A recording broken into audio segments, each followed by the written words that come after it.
Unlike many other ancient Egyptian burial grounds, King Tutankhamun's tomb stayed hidden and free of unwanted thieves for 3,000 years. One reason was that the tomb was smaller than average and tucked away in a place called the Valley of the Kings. This area was already being extensively explored by the time they stumbled upon Tut's spot. The entrance was all covered in debris from building a nearby tomb, which must have also helped keep it a secret. There were also zero writings or signs on the outside of the tomb. Time passing also played a part in keeping it in amazing shape until the 1920s, when a man named Howard Carter finally made it in. But was Carter that big of a hero? Some recent findings say he might have been sneakier than initially thought. People used to think Carter wasn't just a glorified treasure hunter, he was a true archaeologist. Before Tut, he had been on a relentless quest for Egyptian artifacts. He discovered his interest in these unusual objects when he was a child, and soon started drawing the sculptures and inscriptions that were found in ancient tombs. After stumbling upon the remains of King Tut, Carter spent a decade recording and processing all sorts of objects, like golden thrones, chariots, and statues from Tut's tomb, shipping them down the Nile to Egypt's museum in Cairo. Well, at least that was the official story. More recent discoveries claim that not all of the objects made it to Egyptian officials. A secret letter seems to uncover Carter's little 10 for them, 1 for me policy. The letter in question was sent to Sir Alan Gardiner, a philologist and friend of Carter's, dated from 1922. In these writings, Carter mentioned having found the tomb and was asking his buddy for some advice. In another letter from 1934, Gardiner seems to be thanking Carter for an amulet, which was sent to him as a thank you gift. Carter was adamant that it didn't come from Tut's tomb, but evidently it did. Even the British director of the Egyptian Museum was onto Carter's sneaky endeavors, but couldn't prove it. He compared Gardiner's amulet to others from Tut's tomb, and lo and behold, they were a perfect match. Gardiner was so disappointed to have been put in such a sticky situation that he vented to Carter in another letter. Deciding to be a good friend, Gardiner didn't throw the famous archaeologist under the bus. Instead, he advised Carter to take those stolen goods back to Cairo, just like he'd advise you to like this video and subscribe to the Brightside channel for more amazing videos on the most unique topics in history. It's not the only shady piece of information on Carter's post-discovery behavior. In 1947, a man named Alfred Lucas, who used to work with a controversial archaeologist, gave some information in an obscure journal in Cairo. He claimed that Carter sneakily cracked open the burial chamber door himself. Then he sealed it back up like nothing had happened before the official uncovering. Now, why would he do that? Well, the same theory suggests that Carter and his crew might have entered the tomb early so they could get their hands on some ancient goodies. Obviously, these people couldn't risk having such objects sold while they were still alive, but made sure they were auctioned off after they passed. Carter, though, never confessed to anything. He made no official denial either, but the Egyptian government couldn't risk any more mysterious disappearances, so they prohibited him from entering the tomb for a while. Some have connected this apparent stealing to the curse of King Tut. If you've never heard of it, know that it became quite the scary tale soon after King Tutankhamun's resting place was uncovered. It claimed that anyone messing with the tomb of the boy pharaoh would face some serious bad luck. It's not all dramatic like a mummy going on an aggressive spree, but word got out that the people involved in disturbing King Tut's lair met some mysterious, untimely ends.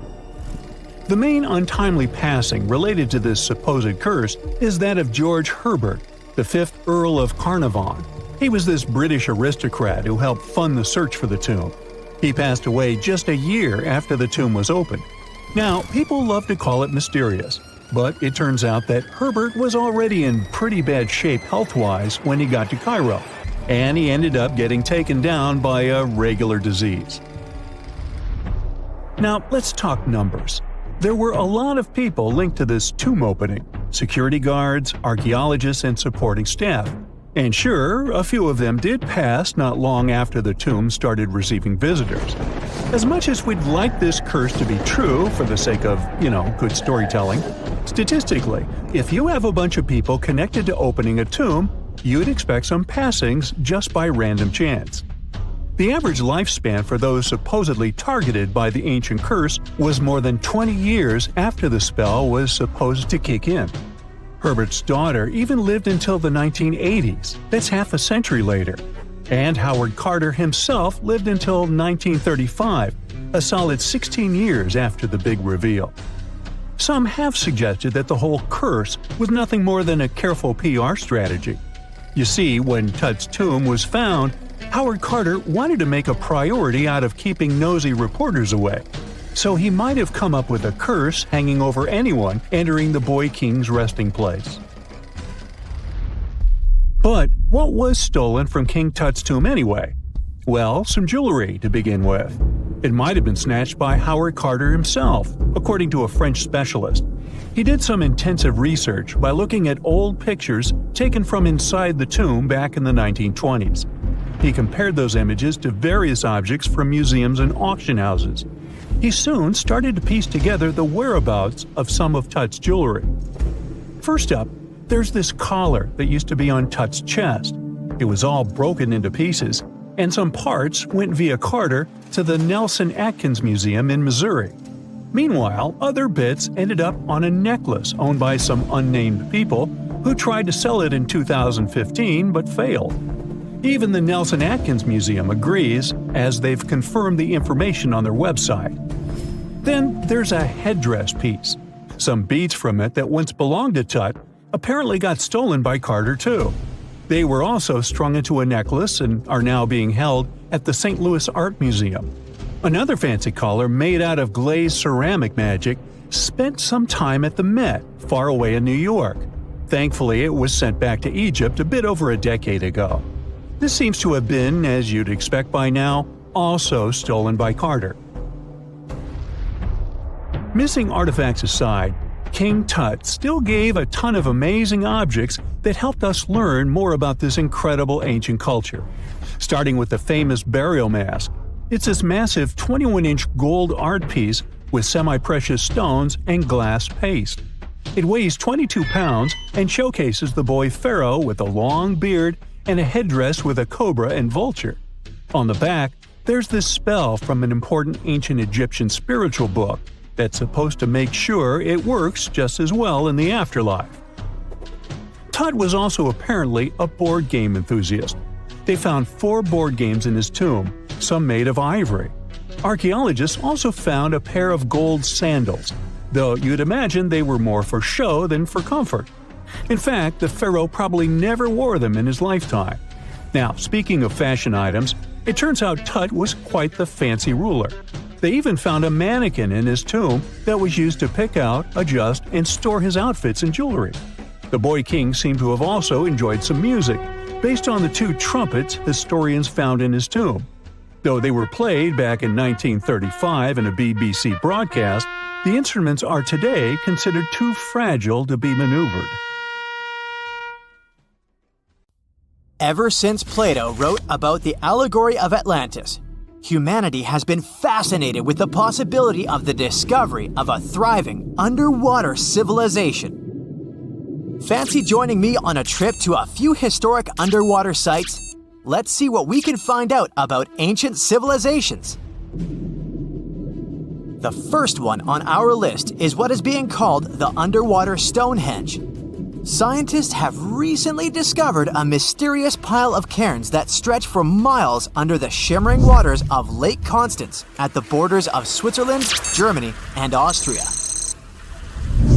Archaeologists began to explore the site back in 2015, and they haven't been able to understand yet what it was actually used for. What they do know is that there is a 12-mile line of 170 human-made stone cairns under Lake Constance. Scientists say this was most likely the result of a combined work of several villages. The cairn site was probably used for some collective purpose. The formations are huge. Some of them are several dozen feet wide. The most amazing discovery so far is that the site dates back to around 5,500 years ago. Now, what were we humans doing back then? We were living in the prime years of the so-called Stone Age. We were beginning to make artifacts from stone and use them to hunt and eat. Can you imagine what a knife and fork might have looked like back in those days? It's no coincidence that scientists call this site the underwater Stonehenge, though. Both sites are believed to have been built around the same period of time. You see, Stonehenge dates back to around 3100 BCE. Both sites carry the distinct characteristic of stone monuments built in a circle. Not to mention the fact that scientists also haven't figured out why on earth our early ancestors would feel the need to build a monument such as Stonehenge. Well, the mystery of Lake Constance hasn't been solved yet. Who were the Neolithic people from this area? And for what purpose did they go through such an amount of work and effort to build this huge stone site? Next, we're taking you on a tour of the Ryukyu Islands just off the coast of Japan. You're diving deep down to an archaeological site. But I should warn you, the waters of the Pacific Ocean are far from smooth. It doesn't take long before you see a huge structure, thanks to the sunlight shining down on the seabed. At first, it looks like Machu Picchu's ruins located across the globe in Peru. As you approach the site, you slowly figure out its forms. A pyramid-shaped structure, arches, staircases. It's something that could have easily been a palace or a castle. Could this be a sign of human activity? What you've just seen is known today as the Yonaguni Monument. It also goes by the name of Japan's Atlantis. The entire monument is about the size of 5 soccer fields and the height of a 5-story building. Its most surprising feature is its expanse of terraces. Explorers and scientists believe that Yonaguni might be 10,000 years old. But whether it's a human-made structure or a natural formation is still under debate. For Japan's top marine geologist, Professor Masaki Kimura, Yonaguni is the heritage of a lost civilization. Kimura has dived to the bottom of the ocean to explore the ruins over 100 times over the past 10 years. According to him, there are clear signs of human activity down there. On the monument's surface, there is a triangle-shaped concave that is a historical symbol of water fountains in the region. There's also a giant turtle carved on the eastern side of the structure.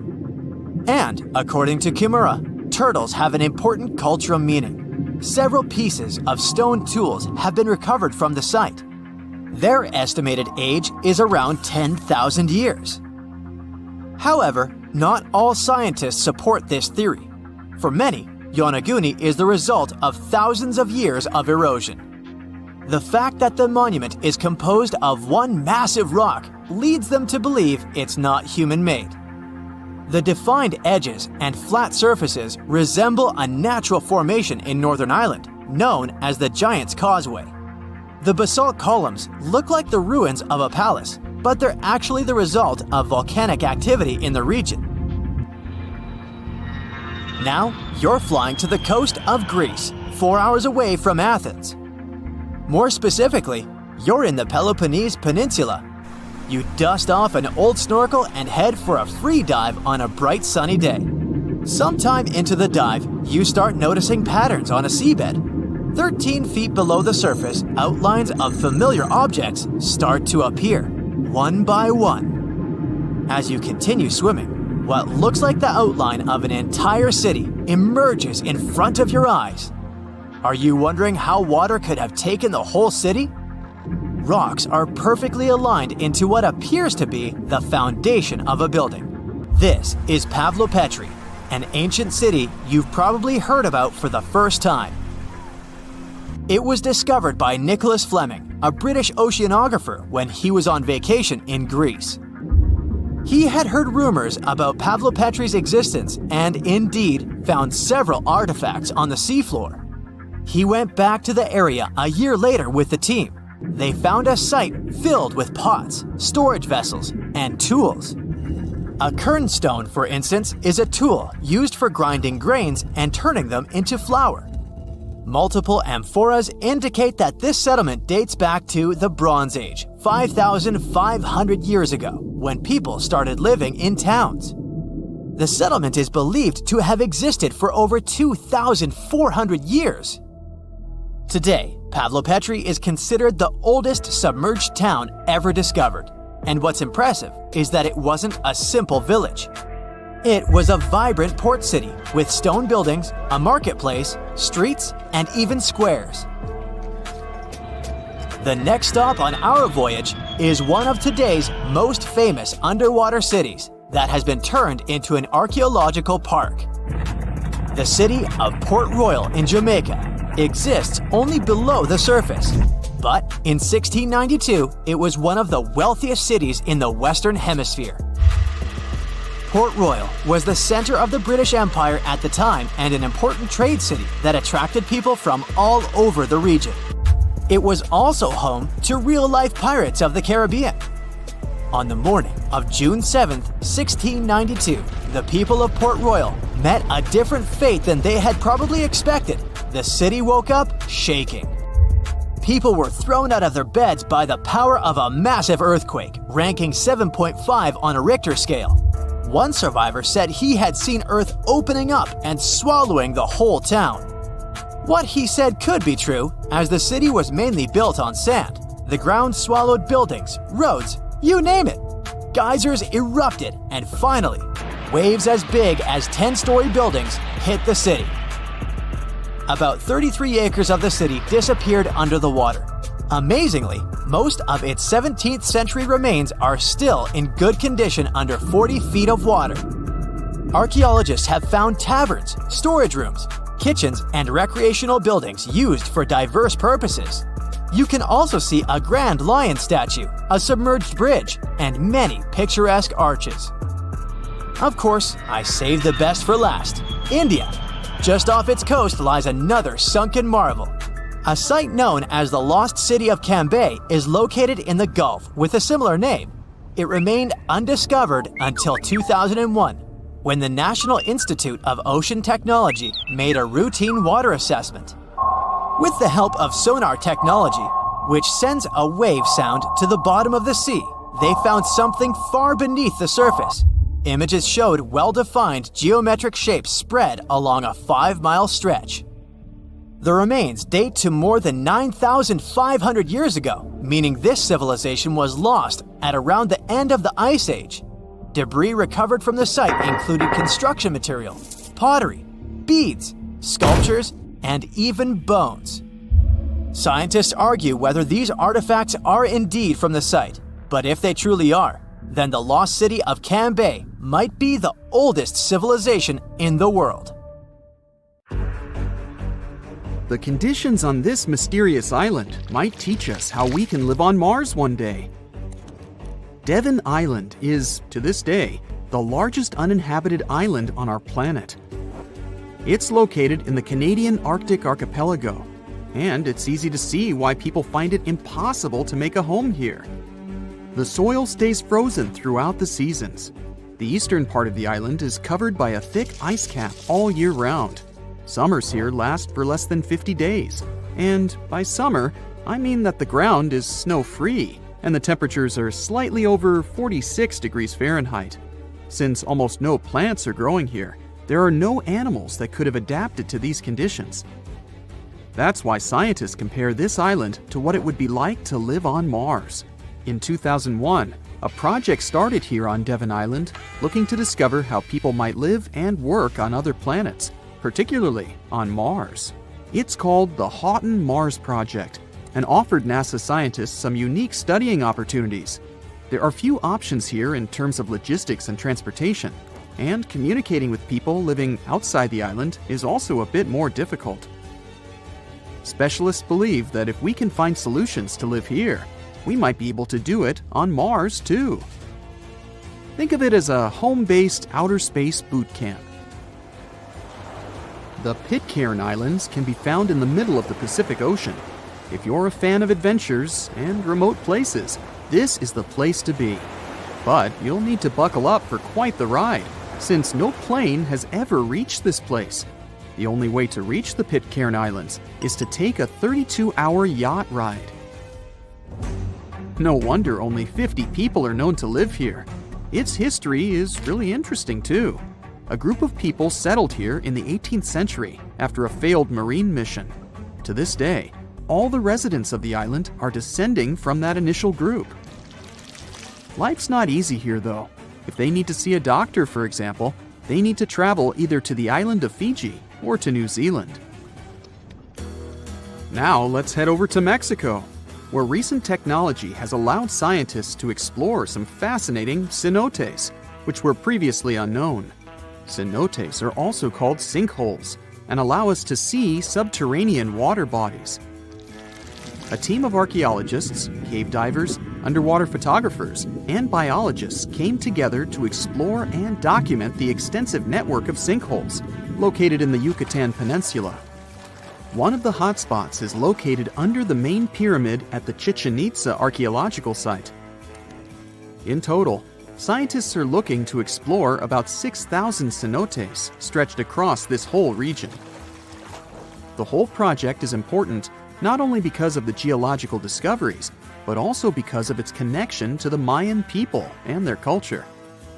These recent discoveries revealed that for the Mayans, these cenotes weren't simple water sources. They dictated the way they built their constructions and had a huge impact on their spiritual lives too. The tallest mountain in the world is Mount Everest, sure, but it's been explored by scientists and tourists alike and doesn't hold many secrets. The mysterious Ganghar Puensum, on the other hand, is the tallest unclimbed mountain on our planet. The reason behind this unusual situation is not because of its remoteness or harsh conditions. Rather, because it's against local legislation to climb it. It's located in the South Asian territory of Bhutan, and the name of the mountain translates to the White Peak of the Three Spiritual Brothers. Local tradition dictates that mountain peaks shouldn't be available to humans and need to be left to the higher spirits. Mountains in this region can only be climbed up to 3.7 miles, but Ganghar Puensum tops 4.7 miles. For this reason, there's no official record of any human reaching the peak. Almost all of the previous expeditions have been inexplicably stopped at the midpoint. The next unusual spot should be on any travel enthusiast's bucket list, the island of Madagascar. For starters, it's estimated that about 90% of the species of plants and animals that are found here can't be seen anywhere in the world. But there's one small portion of the island that has baffled both tourists and scientists, the stone forest. It belongs to the Tsingy de Bemaraha National Park and features some unique limestone formations. They look like thousands of spiky towers that stretch hundreds of feet into the air. The distance between these formations can be anywhere from a few inches to the length of a city street. As beautiful as it is, it's really hard to get here. It'll take you a few days to get there from the nearest city. Once you get to the park, it becomes really difficult to explore too. It can take a whole day to go across as little as half a mile. The word Tsingys itself translates to where one cannot walk barefoot. To visit the remotest village in the whole world, you'll need to prepare yourself for quite the journey. From the United States, for example, the easiest route involves a 15-hour flight to Cape Town, South Africa, followed by a 6-day boat ride to reach Tristan da Cunha. Or you could take a month-long cruise through the South Atlantic Ocean, whatever works better. Planning in advance is a must, since only 9 boat visits are made to the island yearly. It's just 7 miles long and right in the middle of the South Atlantic Ocean, stretching a mere 37.8 square miles. There are slightly over 200 residents, and they all farm for a living. They do have internet service, but it's really slow. The people living here speak a dialect of English that is used by the fewest number of people in the world. The town of Coober Pedy in Australia is partially underground. It all began back in 1915, when opal deposits were found in the area. To this day, the town is still the biggest opal mine in the world. People living here figured out that it would be more comfortable for them to stick to the underground, as temperatures above ground can reach 125 degrees Fahrenheit. So, the establishment now has underground stores and galleries. Coober Pedy is also home to the world's first 4-star underground hotel. North Sentinel Island, located near India, is another pretty remote place. Not because of the time it takes to get there or the climate, but because it's home to the world's most mysterious tribe. The population living here is estimated to be between 50 to 400 people and isn't known to have any contact with the outer world. This is mostly because locals don't really enjoy visitors and tend to scare them away, even harming tourists. So, to protect them and their obvious wishes, the island is monitored by the local Indian authorities. It's believed the tribe's people don't have any immunity from modern diseases, so being in contact with foreign people might actually be fatal for the locals. On these French islands, there are no native inhabitants. The Kerguelen Islands are part of the Antarctic lands and are home to just scientists that visit on rotation. At any given time of the year, there are no more than 100 people here, and they're mostly engineers and researchers. There's no plane to get you to these islands, and few tourists are known to have visited them. The island is covered in glaciers, and the soil here isn't friendly to plants or animals. But if you're curious about what this place looks like, you'll need both the money and the time to complete the trip. You can only reach the island by ship, which reaches the shores of Kerguelen only 4 times a year. It isn't cheap to stay in these islands, and you definitely won't find 5-star hotels here. The trip departs from Réunion, and it takes about 28 days to reach the first island. Half of the time will be spent at sea, so be prepared to cover over 5,600 miles of the Indian Ocean. So hi, how about exploring some cool and unusual artifacts from the past? Let's go! Have you ever heard of Chinese magic mirrors? These mirrors were made of solid bronze. They had 2 sides. The front was a shiny polished surface, similar to our typical mirrors. It was the back that did the magic. When bright light fell on the mirror, it looked as if it was transparent, and the pattern on the back of the mirror got projected onto the wall. The backside could have different designs on it, depending on what its creator wanted to depict.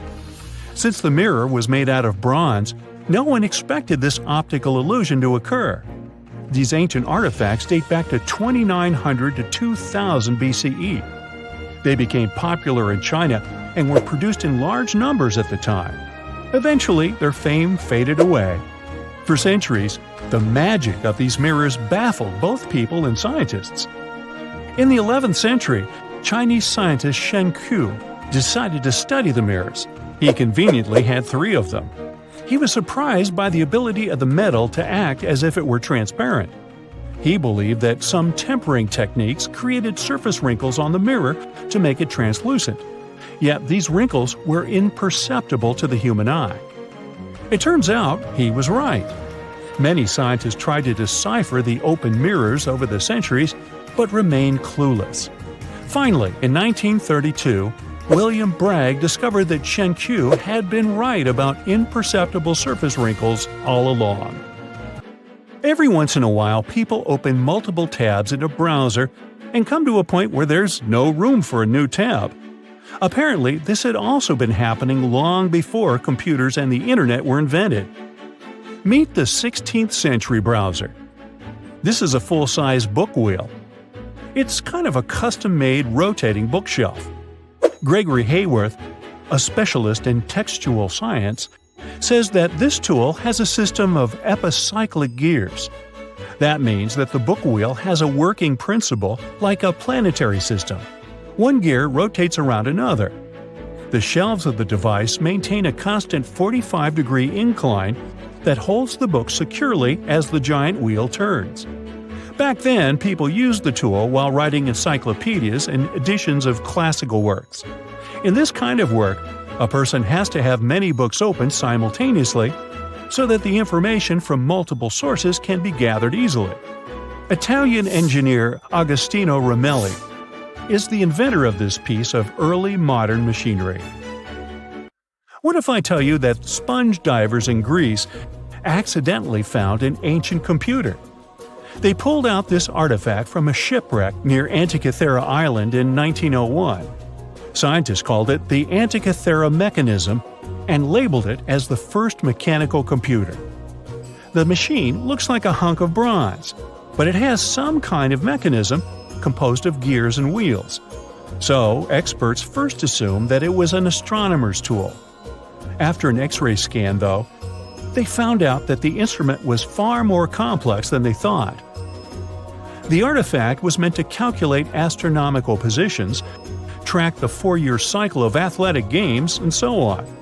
It contained a box with dials on the outside and had an assembly of gear wheels attached. It's still unknown who built an instrument with this level of artistry 2,000 years ago and why this technology was lost.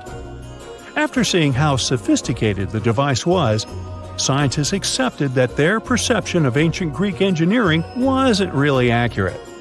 Professor Michael Edmonds of Cardiff University admits that based on the knowledge they have, this mechanism shouldn't even exist.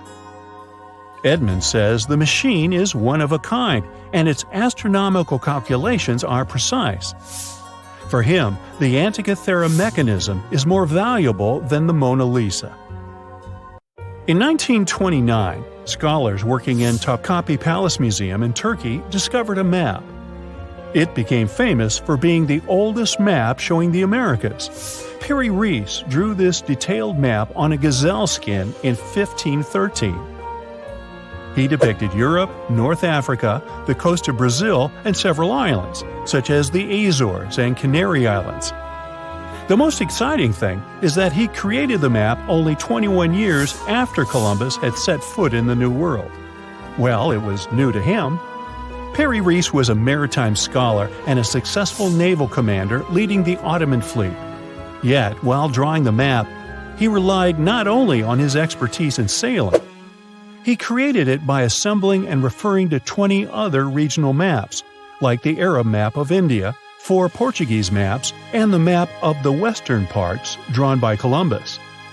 Yes, the part he got from Columbus raised the heartbeat of many historians. Columbus drew a map during his 3rd voyage to the New World and sent it to Spain in 1498. It's assumed to be lost. Surprisingly, historians can now understand what Columbus noted down by looking at Perry Reese's map. Fun fact, he also drew another world map in 1528. Even though only about 1/6 of this map has survived, it's clear that it described the northwestern part of the Atlantic, the region from Venezuela to Newfoundland, and the southern tip of Greenland. The map also showed Antarctica centuries before its discovery.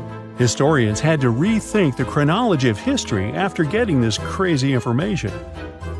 Perry Reese described Antarctica's topography without ice in great detail.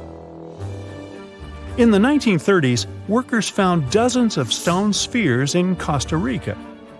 Locally, they're known as bolas de piedra, literally stone balls. They were made by a civilization lost in time.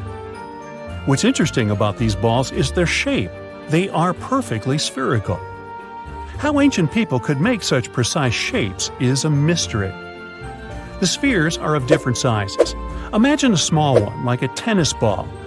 Then put another one next to it, 7 feet in diameter. The largest spheres weighed 16 tons. Archaeologists are sure that these balls are human-made.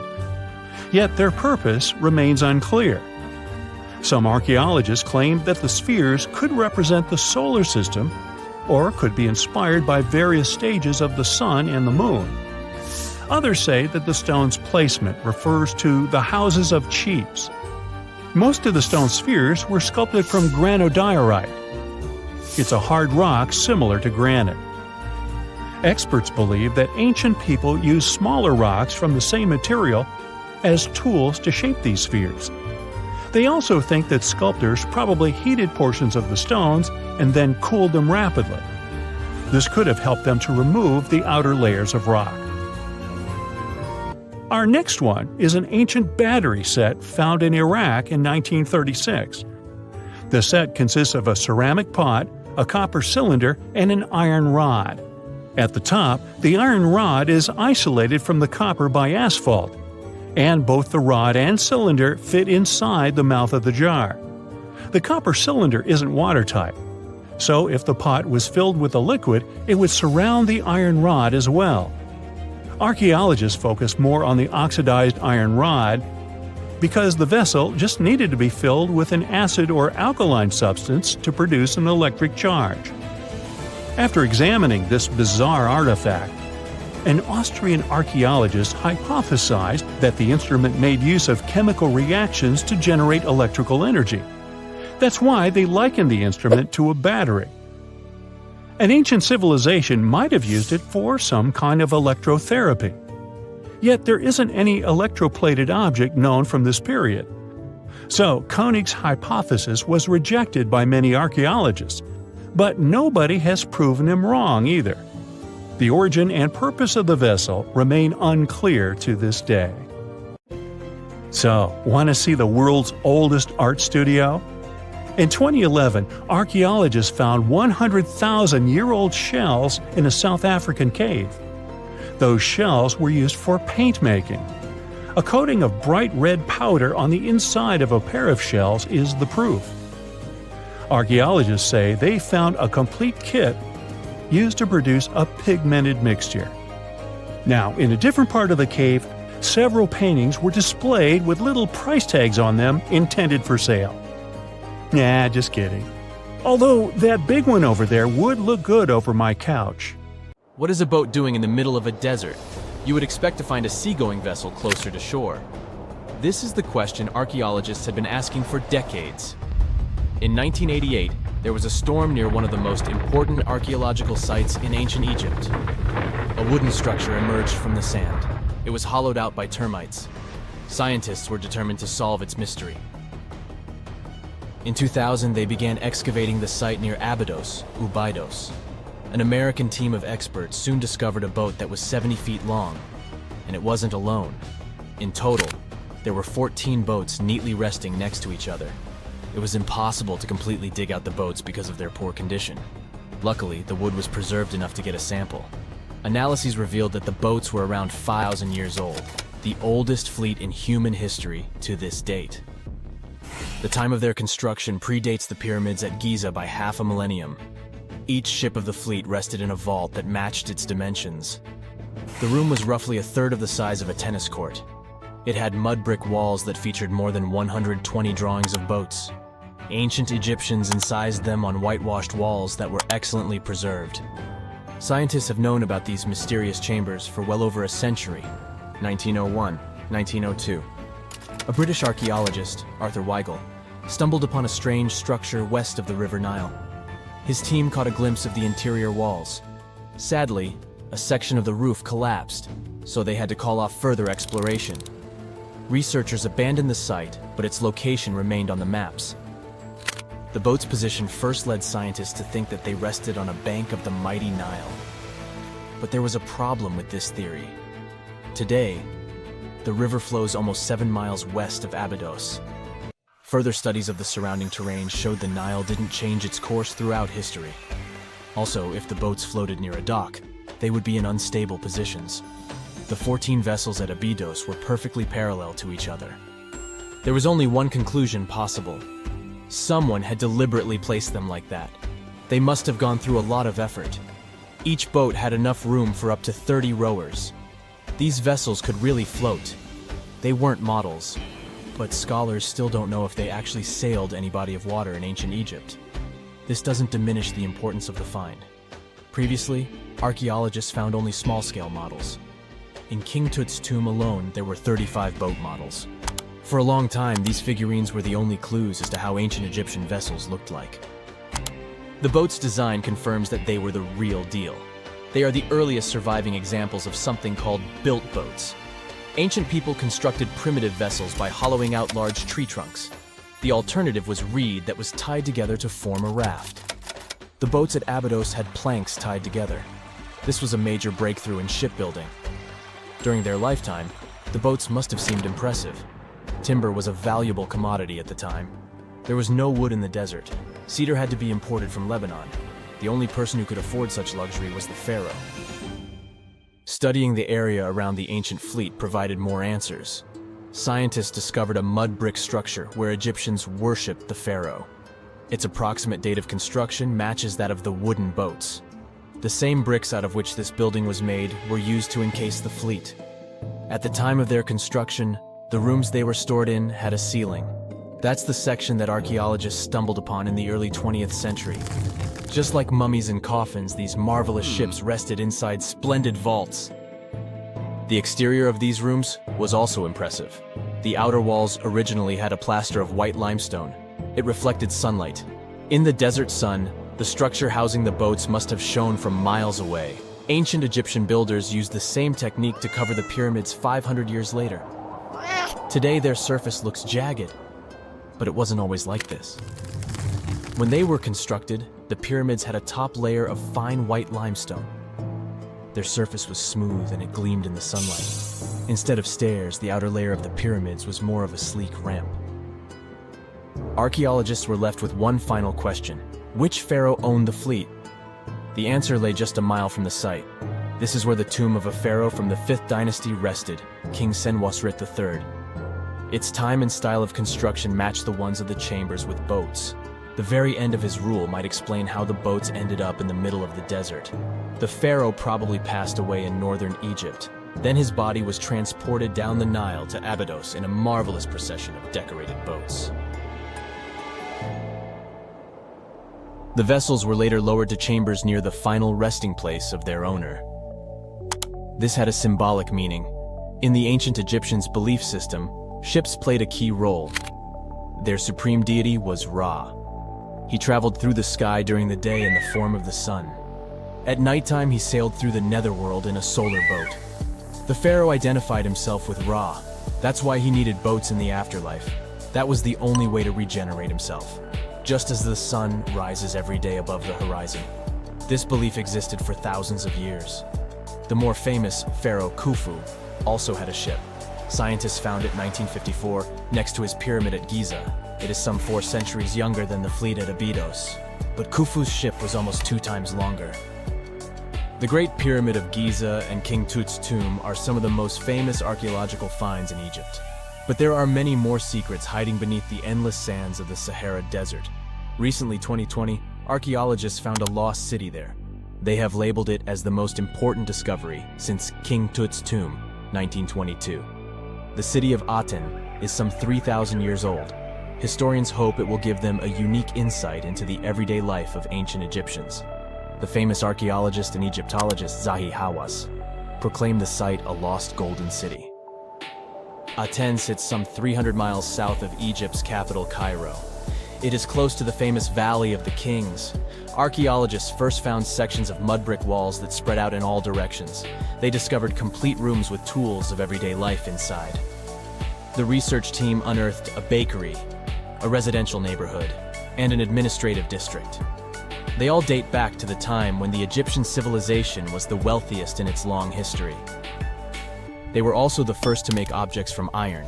In 1911, scientists found a set of iron beads near a village in Lower Egypt, El Girza. These are the earliest known iron artifacts. The discovery is literally out of this world. Ancient people made them by beating into shape a piece of a meteorite. The 9 beads were once part of an ornate necklace. They are now blackened and corroded, which is perfectly normal for a piece of jewelry that is over 5,000 years old. They consist of an iron-nickel alloy. Researchers were impressed by the skill of ancient jewelers who processed the beads. Their craftsmanship is more impressive when you think that they didn't know the stellar origins of the material. The Great Pyramid of Giza also has a remarkable feature. An international research group investigated the electromagnetic response of the structure to radio waves. They found that the pyramid has the ability to concentrate electromagnetic energy inside it. This occurred inside its chambers as well as under the pyramid's base.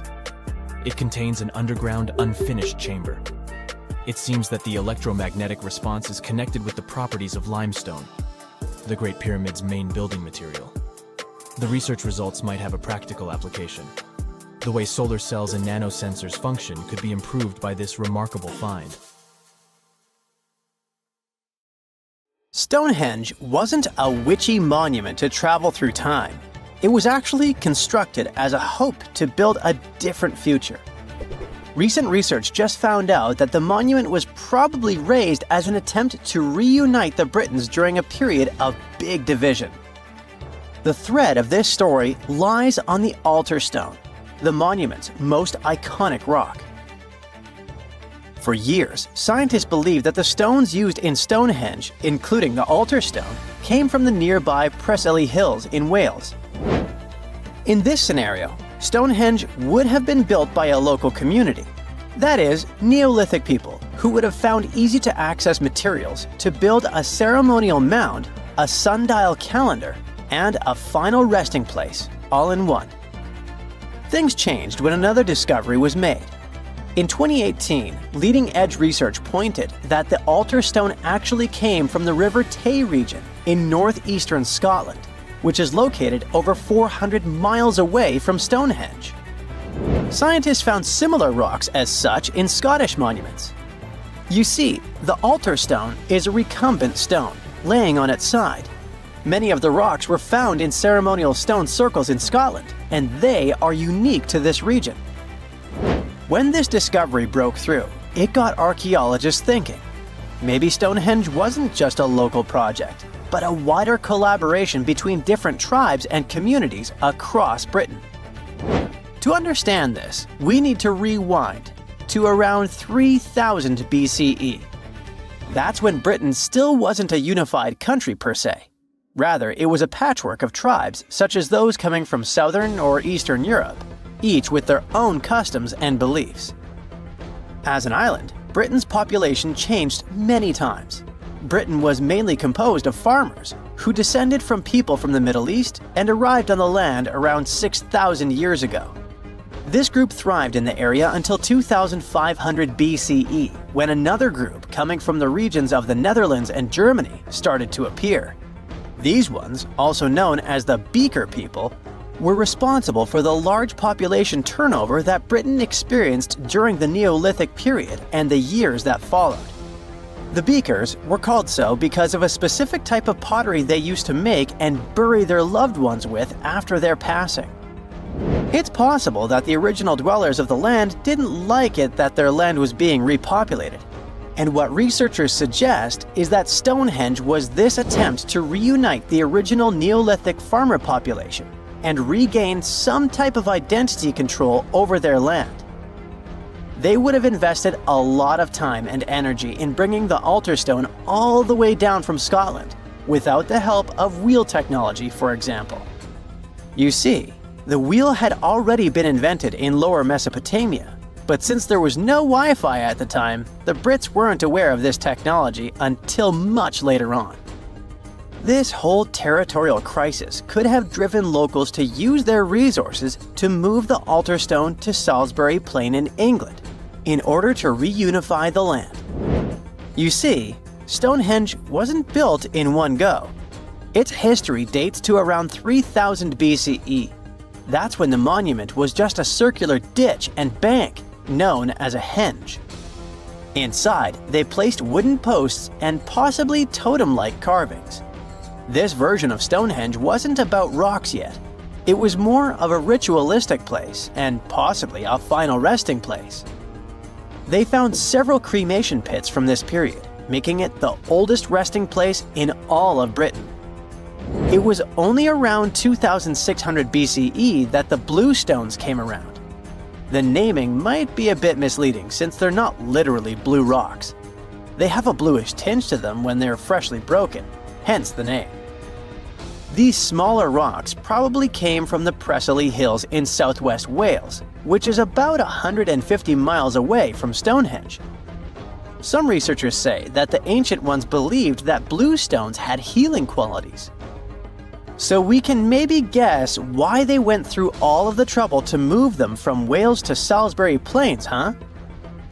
A little bit later than that, circa 2500, that's when we start having the Stonehenge we know and love today. That's when the Sarsen stones started to arrive. The sarsens are Stonehenge's huge stones.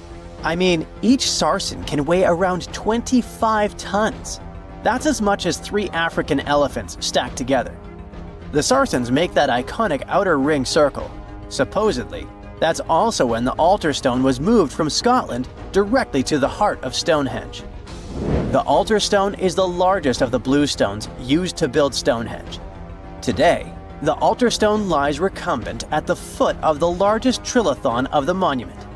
In case you don't know, the trilithons are the horizontal stones used to form those famous arches we see today. And here's where the story takes a twist. For nearly a century, scientists believe that the altar stone came from the same area as the blue stones, the Preseli Hills in Wales. It made sense back then. If you're already hauling stones from Wales, why not grab a special one to be the so-called altar? Except that theory started crumbling in 2018, when a team of researchers decided to dig deeper. They used advanced geochemical analysis to pinpoint where the altar stone's sandstone actually came from, and it turns out it wasn't Wales. Instead, the results pointed north, specifically to the Orcadian Basin in northeastern Scotland, 400 miles from Stonehenge.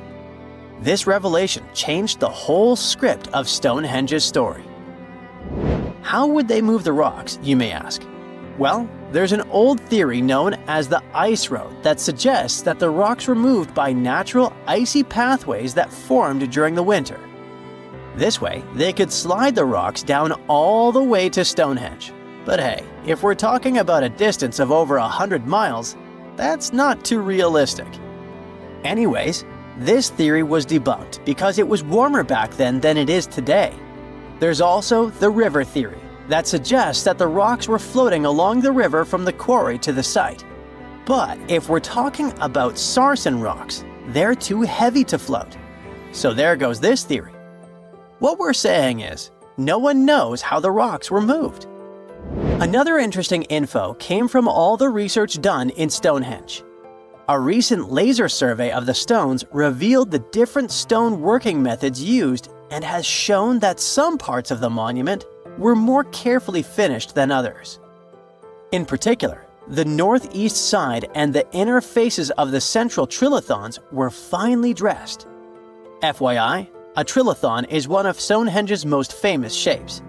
It's when 2 huge monoliths receive a third one on top of them, connecting the 2 together.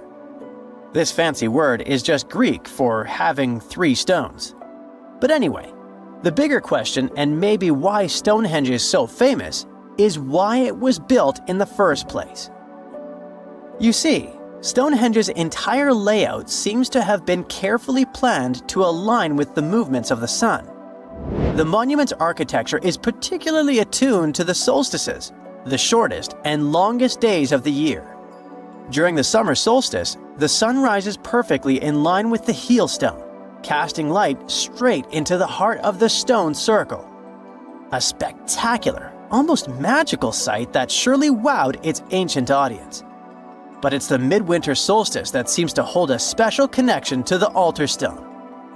As the sun sets on that day, its light aligns with the altar stone at the center of Stonehenge. To the builders of Stonehenge, this alignment may have symbolized more than just celestial precision. It likely carried profound ancestral and spiritual significance.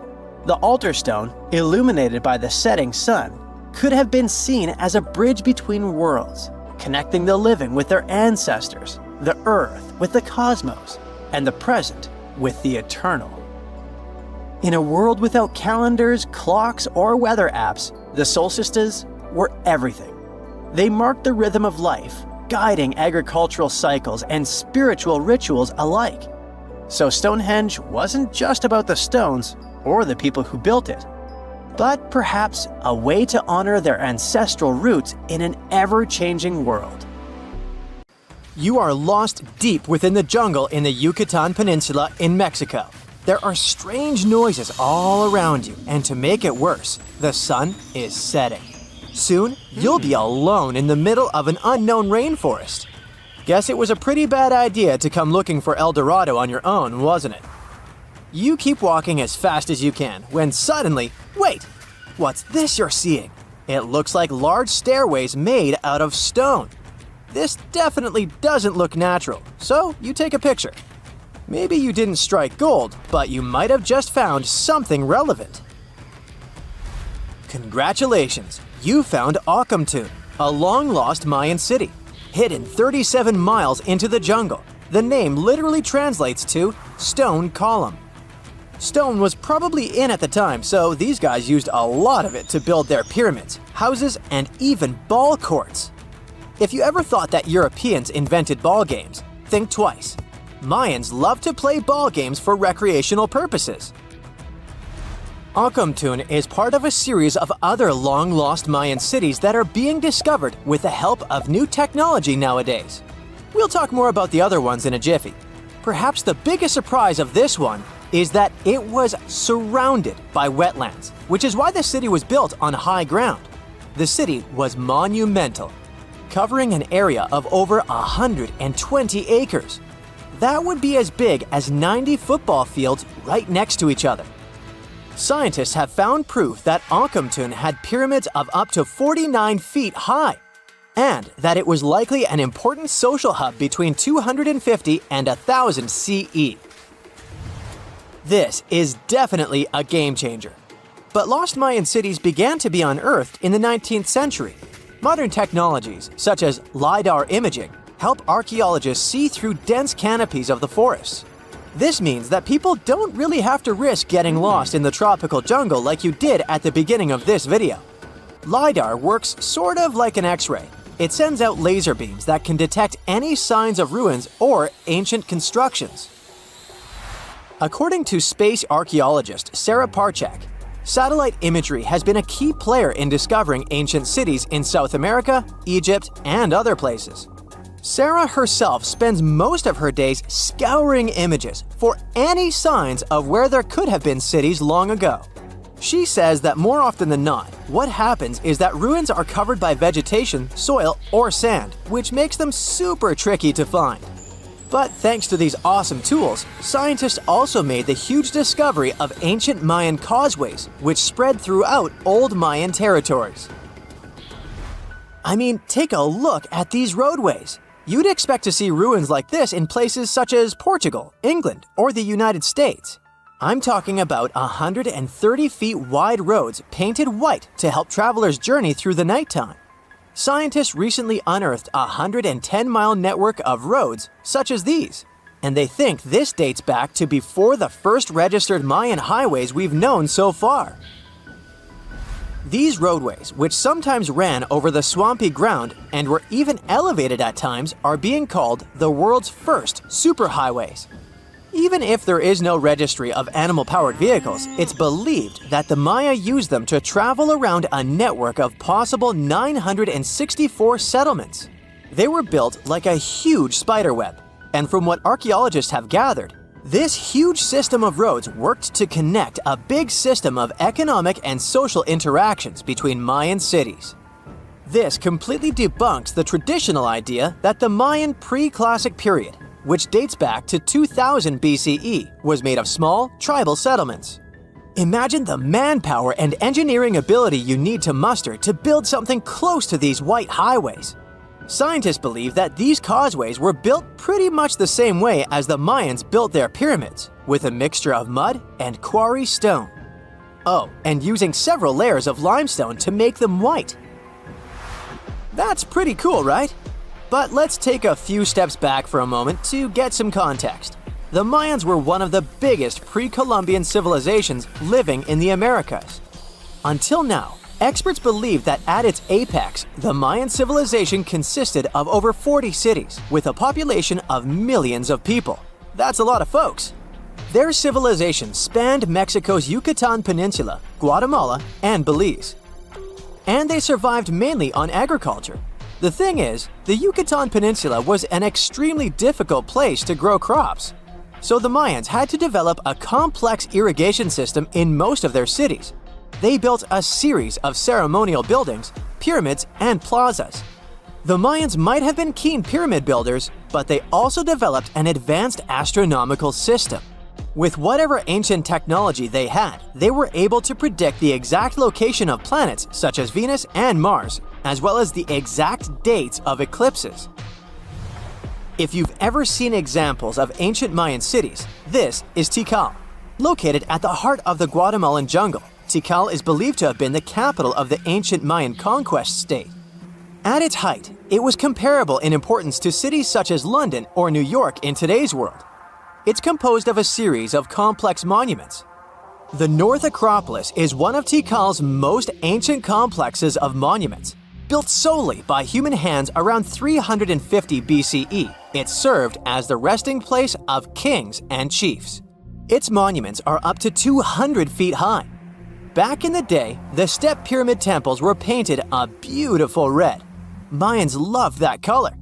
Today, of course, you'll only see the limestone. Then there's Chichen Itza. It's got one of the best preserved pyramids on Earth to date.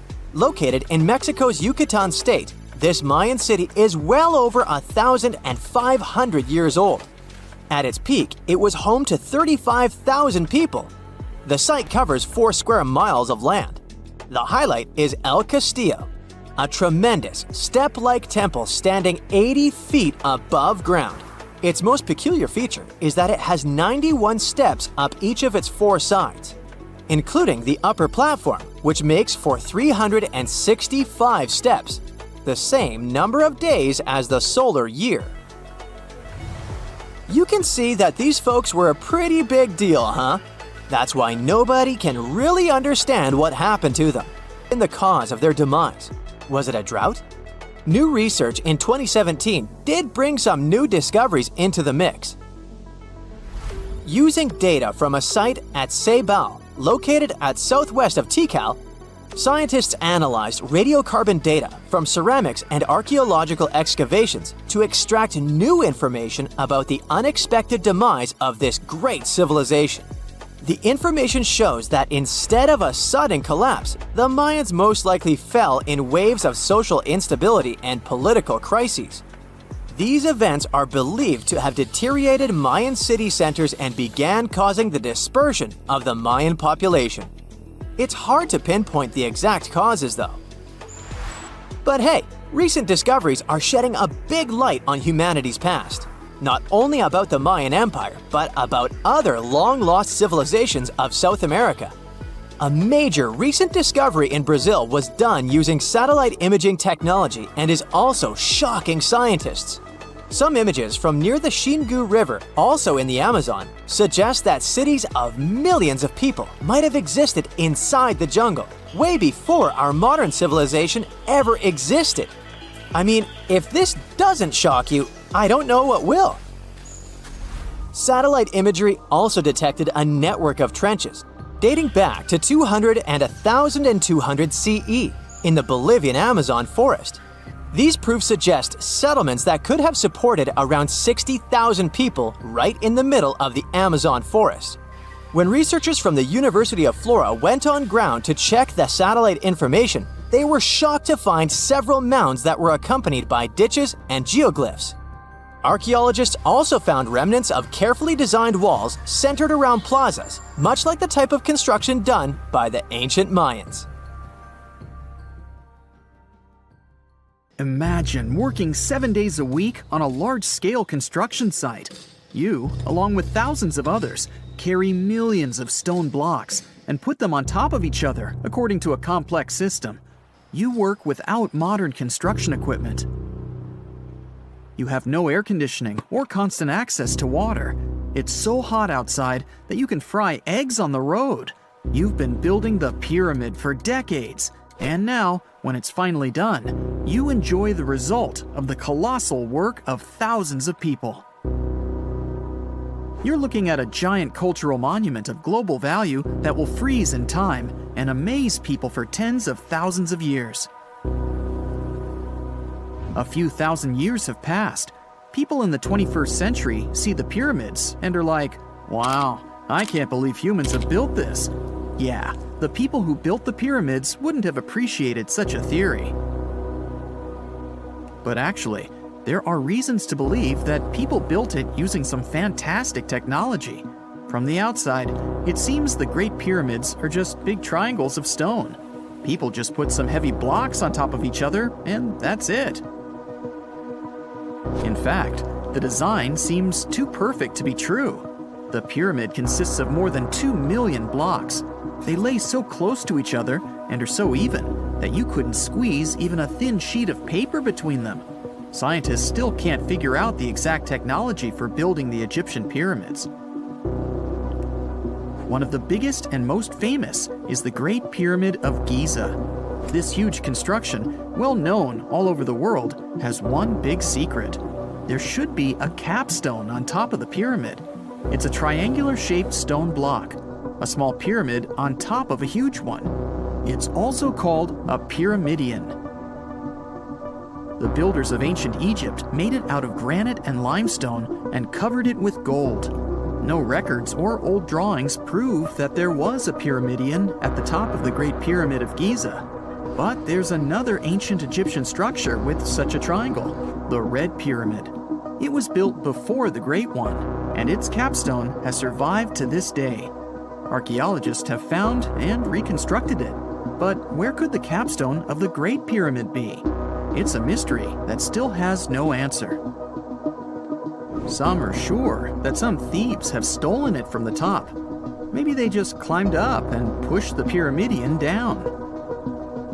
It makes perfect sense. The capstone was probably the most valuable element of the pyramid. Many scientists and archaeologists still don't know its exact purpose. Some believe that this peak covered with gold glorified the pharaohs.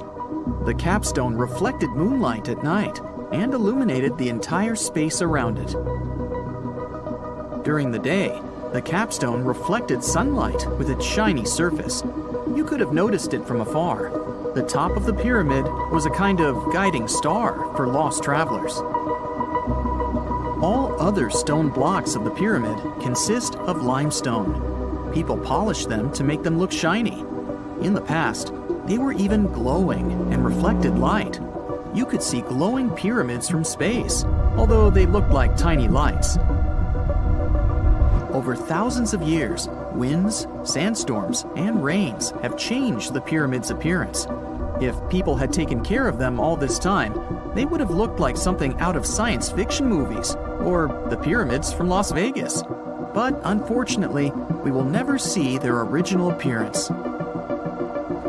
Some archaeologists and scientists believe that the capstone could absorb the sun's energy and distribute it evenly throughout the pyramid. No one knows precisely why the Egyptians needed this technology. There's a theory the pyramids are ancient energy systems. The pharaohs applied this energy to use some unique technologies that were more advanced than all the achievements of the 21st century. And the triangular shape of the pyramids was ideal for boosting this electromagnetic energy. In theory, solar radiation, or electromagnetic forces, accumulated at the top of the pyramid, filled the inner rooms, and then went down the walls to the base. Any surface distortion could prevent the flow from spreading, so they had to create a perfectly smooth surface. That's why they installed the blocks so that nobody could squeeze a needle or razor blade between them. Many people believe in this theory because they built the pyramids from limestone. This material can hold energy inside itself. In the inner part, they created granite deposits to cause air ionization, that is, to create an electric charge. They also dug channels under the pyramid for water to transmit electricity. And at the top, they put a gold capstone, the best conductor of electricity. So, this is how you get a great power generator. Different cultures used similar technologies to create electricity all over the world. But these are all theories. If it had been working, humanity would have used these technologies today. There are mentions of the metal industry, chemistry, engineering, physics, mathematics, and astronomy in some ancient records. Most scientists don't believe in all these things. We know the detailed stages of the technology's development in different cultures. In the 21st century, scientists, historians, and anthropologists can track the evolution of all modern devices. If people had created some technological inventions in ancient times, the history of the world would have looked different. Perhaps all the achievements of antiquity could have been wiped off the face of the earth by global cataclysms. And it can happen to us. Just imagine how people would dig up a laptop in 5,000 years. Perhaps they wouldn't understand what kind of device it is. Another Egyptian wonder surrounded by mystery is the statue of the Sphinx. The Egyptians carved it out of a single massive piece of limestone about 4.5 thousand years ago. But scientists still don't know the exact date of its construction or who built it. People painted the Sphinx in different colors, so it looked much brighter and more vivid in the distant past. It was shining just like the Great Pyramids. Anyway, time hasn't only changed its appearance, but its name too. Initially, the Egyptians called it Hora-Mekhet. The Greeks renamed it the Sphinx about a few hundred years after it had been built. The Sphinx emphasized the greatness of the rulers of Egypt. It also performed a symbolic function of a watchdog guarding the tomb of the pharaoh and the paths leading to it. This version sounds realistic, since archaeologists have discovered many secret entrances at the foot of the Sphinx. Perhaps these rooms and intricate tunnels lead to underground halls with treasures. And treasures don't always mean gold and jewelry. According to legends and theories, the Sphinx guards the Hall of Records, the storage of all humankind's knowledge. The information about the ancient mythical state of Atlantis could be there. You can find many detailed maps of the internal dungeons of the Sphinx on the internet. They show structures 12 stories deep under the statue. It looks like a small city filled with gold, scrolls of knowledge, and various ancient artifacts.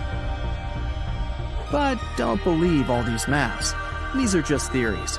Several thousand years have passed, but people have very little information about it. Archaeologists know that there are still many strange and exciting things about the Sphinx that are still undiscovered. Some locals are afraid to research because they believe they can awaken something terrible from the underground depths.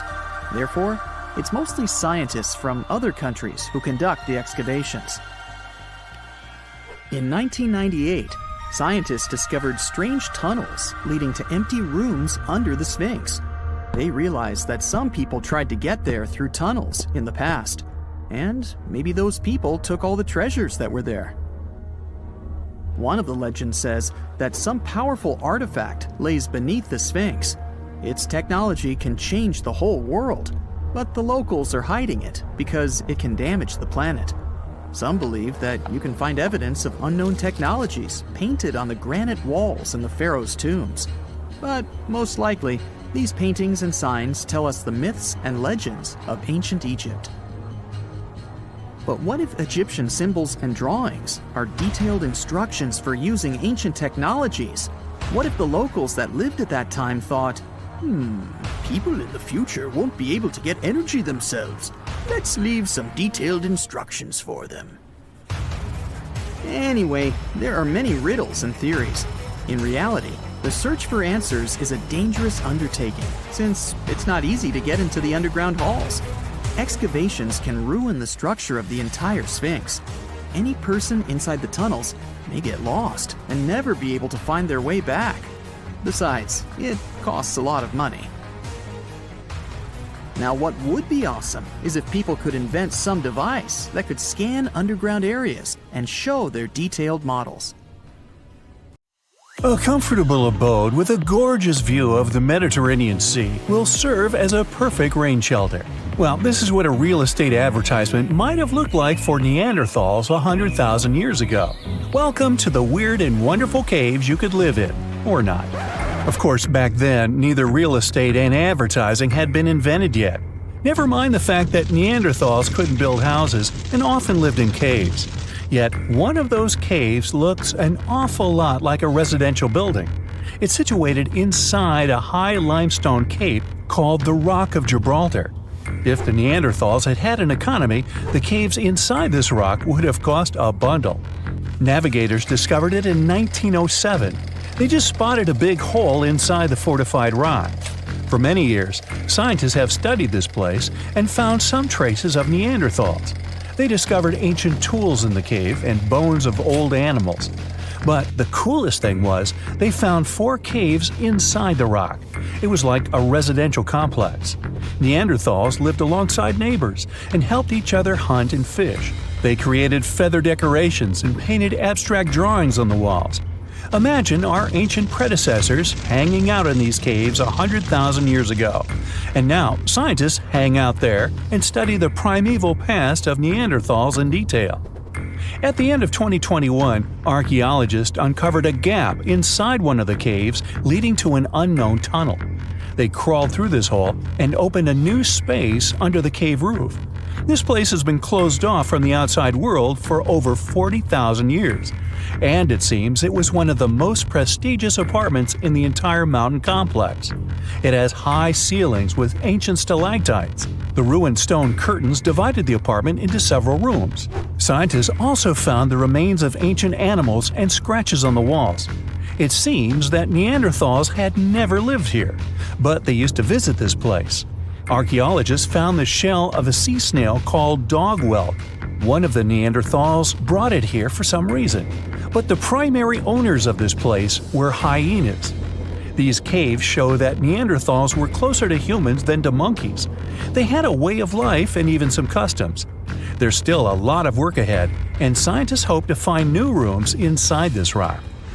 Meanwhile, in 2003, archaeologists discovered another early dwelling on the Isle of Flores in Indonesia. Among the green jungle, they found a cave with ancient tools.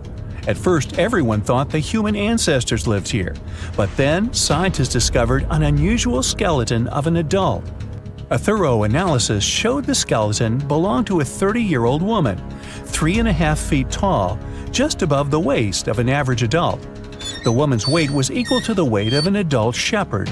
The skeleton didn't belong to Neanderthals or Australopithecines. It was a new unknown species, which scientists called Homo floresiensis, or simply the Hobbit. Also, there were remains of unusual ancient animals in the cave. It was an elephant the size of a cow, some large storks, and giant rats. Archaeologists have found out that hobbits were not the owners of this place. The main inhabitants were the rats the size of a cat. Maybe they were fighting the hobbits. Some analysis shows that Homo floresiensis wasn't our direct ancestor. They were in a separate branch of evolution. The hobbit skeleton looks more like that of a monkey than of modern humans. In 2009, in the dense jungle of Vietnam, archaeologists discovered Son Don, the largest cave in the world. If you go inside the cave and shout, you'll hear your echo a long time. In some places, the height of this cave reaches half the height of the Empire State Building, and the total area is larger than one central block of New York. Son Don is one of the 3 caves in the Vietnamese jungle. Many intricate mazes connect these caves. Inside, you can find unique plants and trees that live separately from the outside world. It's a real underground jungle. In some places, you can find collapsed ceilings that let the sunlight in. Besides unusual trees and plants, ancient stalactites hang there. Some limestone deposits are more than 450 million years old. They were here even before dinosaurs appeared. There are also many rivers in the cave. Rainwater coming down from holes in the ceiling has formed them. Fast streams resemble slides in a water park. They lead to unknown underground labyrinths. Scientists have studied only a small part of all these caves. The next unusual cave is in New Zealand. Hundreds of thousands of fireflies live inside. Each of them glows with a blue light. Together, they light up the cave.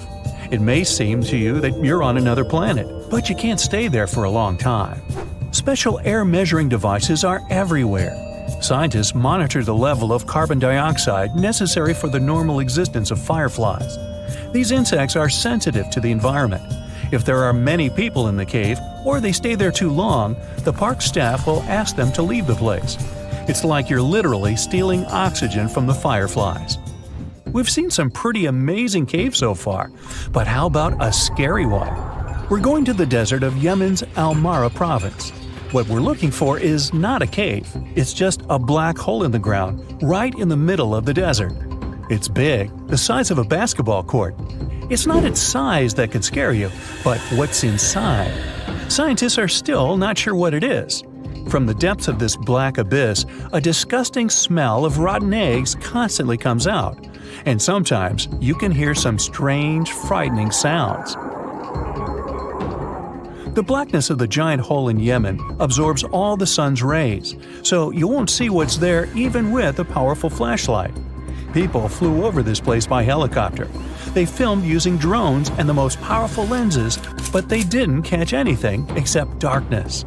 It looks like a big ink spot in the middle of golden sand. The locals are afraid to approach this place. They believe the cave leads to another dimension where evil creatures live. At the moment, the giant hole in Yemen is one of the most poorly studied and mysterious phenomenon of nature. How did it appear? How old is it? Where does it lead?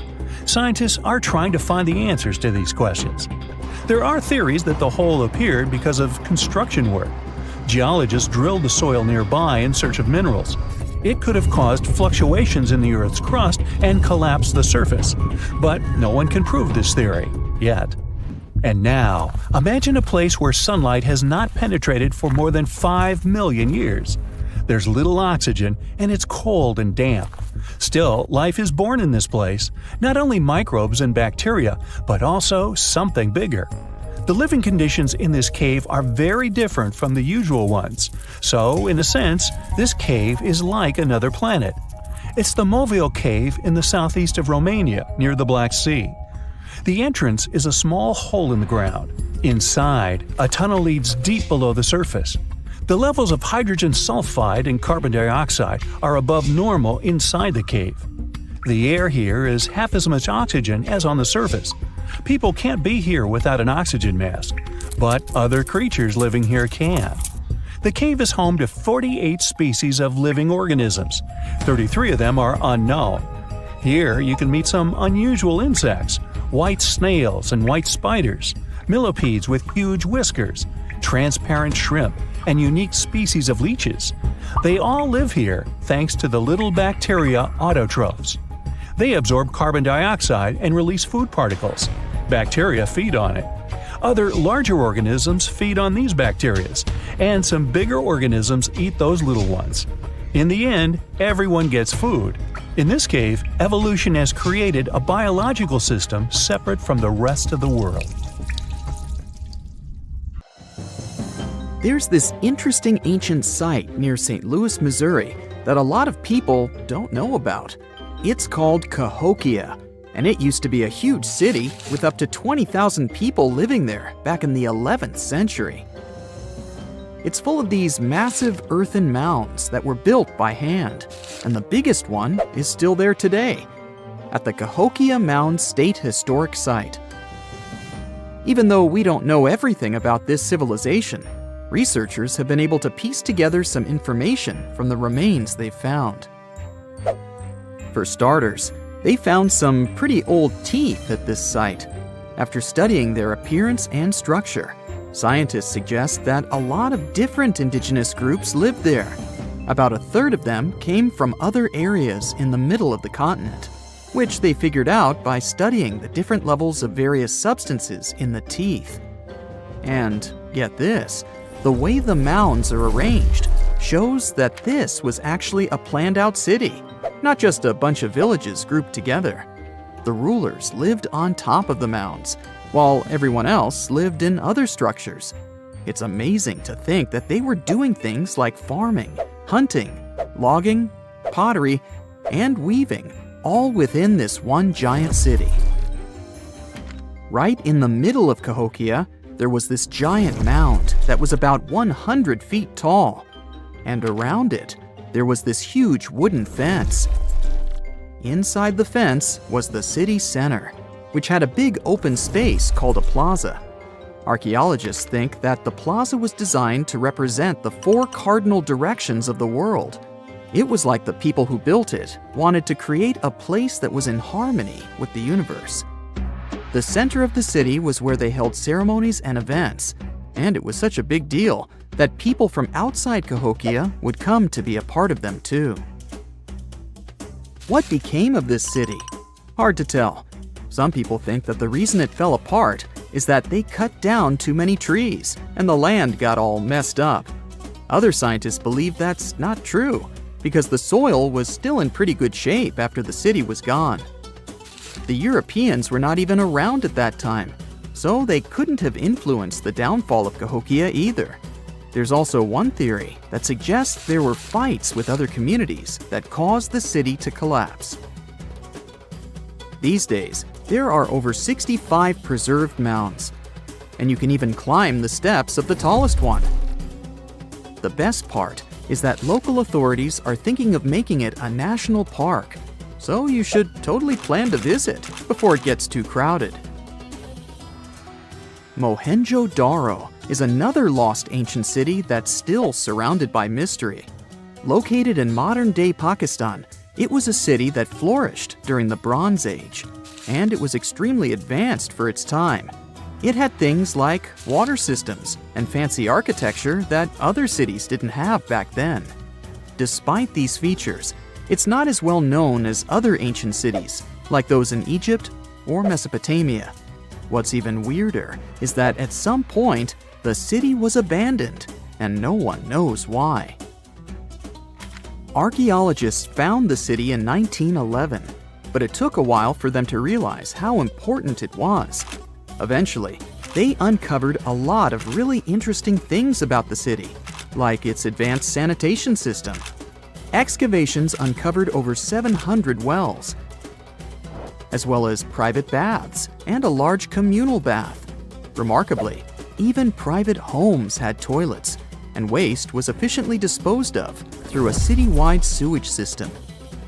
They also had a lot of trade connections and made some really beautiful objects, like pottery, jewelry, and figurines that were sold all over the region. Despite its amazing culture and knowledge, scientists have yet to figure out why the city was abandoned. Some people think changes in the nearby river might have had something to do with it. The writings that the people of Mohenjo-Daro left behind are still a complex code, even for the most skilled specialists, making it even harder to piece together their history. Have you heard of the lost city of Kolmanskop? It used to be a small settlement in the Namib Desert. Legend has it that it got its name from a man named Coleman who got stuck in the local dunes and was never seen again. But that's not the interesting part. In 1908, a railway worker found a shiny stone and showed it to the chief railway foreman, who turned out to be a hobby mineralogist. They discovered it was a diamond, and soon, Kolmanskop became the richest town in Africa and one of the richest places in the world. It had luxurious stone houses, a school, a hospital, and even an ice factory to produce ice for fridges. The hospital had the first X-ray machine in southern Africa, which was supposedly used to check if workers were illegally swallowing diamonds. Its popularity began to decline in the late 1920s when another diamond-rich location was discovered nearby. Most of the inhabitants soon began to flee the city in search of a better life, leaving the buildings abandoned. In 1938, all machinery was taken south and the town was left to the desert. The last inhabitant left Kolmanskop between 1956 and 1960.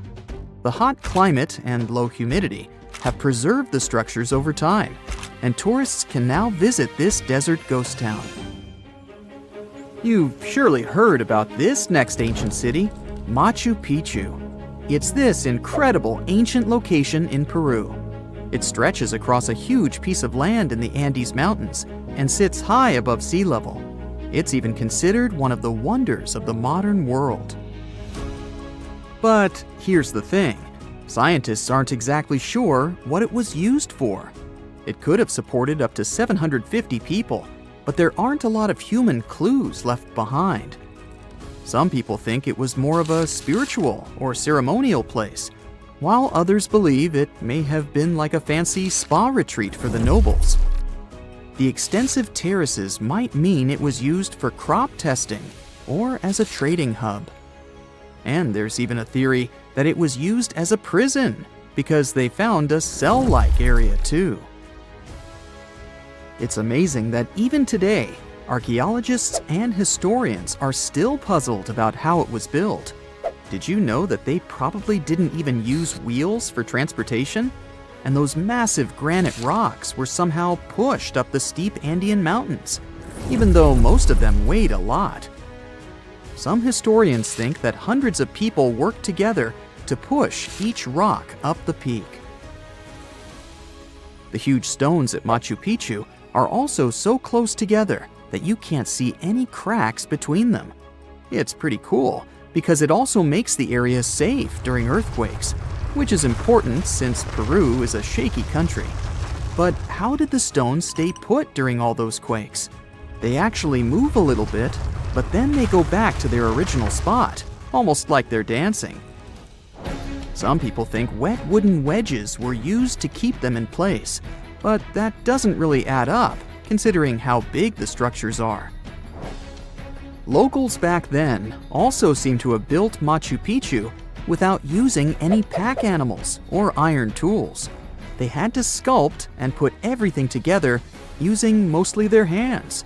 Plus, the citadel is built on a fault, so they had to move a bunch of stone and earth to make it flat. Scientists also think that the real construction is actually underground because of the deep foundations and drainage system. In fact, there's a hidden water system that was just recently discovered using 3D scanning. They didn't even use mortar to put the granite blocks together. They were so precise that you can't even fit a sheet of paper between them. One theory suggests that people that lived there used stone tools made of a harder material than the stone they were cutting. If you come across a well in Portugal, resist the temptation to gaze into its depths. The inverted tower in the enigmatic city of Sintra sends chills through those who encounter it as it spirals down a daunting 88 feet into the underground. It certainly wasn't designed to collect water, yet its true purpose remains a closely guarded secret. Dating back to around 1904, this well could have been involved in a mysterious initiation tradition from the Knights Templar. The Templars had faded into history almost 6 centuries before the construction of this pit, but their enigmatic traditions were revived by later generations. So one theory says that candidates seeking to join the group back then had to confront their deepest fears by facing this well, descending its spiral staircase blindfolded. When they reached the bottom of the inverted tower, they removed their blindfolds and were faced with this frightening sight. The only way out of this dark labyrinth was to keep looking up and following the light. Now imagine yourself browsing the shelves of a used bookstore until you find a book with an alphabet you've never seen before. You decide to use an image translation app but find no matches. Intrigued, you buy the book. Then you show it to your friends and family, but nobody recognizes that alphabet. Rare book dealer Winfried Vonnig probably experienced the same frustration back in 1912 when he acquired what would later become the most enigmatic book in the world. The work is known today as the Voynich manuscript, and it's written entirely in an unknown language that no one has deciphered yet. The pages of this 15th century codex are filled with botanical drawings, but these aren't typical daisies or roses. In fact, they don't resemble any plant species that we know of. What makes things even stranger is the illustrations of unfamiliar constellations and women swimming in green baths. Delving deeper into the realm of mysterious texts, we set off on a journey to the Qumran Caves near the Salt Sea in the Middle East. In 1952, a team of archaeologists stumbled upon 2 scrolls made of highly oxidized copper at the site. Unrolling them was a major challenge, so they decided to cut the scrolls into 23 parts to investigate them.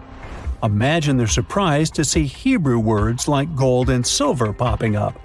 But no, it wasn't an ancient invoice. It was more like a treasure map, pointing the way to over $1 million. Unfortunately, the treasure was never found. Not for lack of trying, though. You see, the quest isn't as easy as it may appear. Some of the Copper Scroll's vocabulary is technical, and some geographical locations remain a mystery. There's also one last possibility. Perhaps it's all a work of fiction, like a pirate tale from the old days. People talk about Mona Lisa's almost haunting stare that seems to follow you no matter where you stand. But here's a quick question. Does she have eyebrows?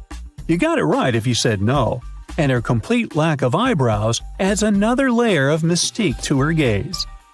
The most common explanation is that beauty standards were different, and perhaps plucking the hairs above the eyes was a thing around 1503. But take a look at other Italian paintings from that time, like La Schiavona or Portrait of a Young Girl. Yep, eyebrows. So, not everyone was entirely pleased with this theory, like French inventor Pascal Cotte. He spent 3,000 hours analyzing scans of the painting to dig through all the layers of Leonardo da Vinci's masterpiece. Now he claims that the Mona Lisa once had eyebrows, but they disappeared over time due to cleanings and restorations. Some historians, however, still question his findings, which means that Mona Lisa's style, or lack of it, remains an unsolved mystery. So, you decide to travel to Rio de Janeiro, and everyone tells you that Sugarloaf Mountain is a must-see. When you spot the mountain from a distance, you realize that the stone has a cavity. But around noon, the whole view changes. The shadow in that cavity takes the shape of a bird, an ibis to be precise. A local legend links this bird shape to the ancient Egyptian deity Thoth, as if the ancient Egyptians once visited Rio de Janeiro and were somehow inspired by the natural phenomenon. But it's probably just a big coincidence. I mean, literally.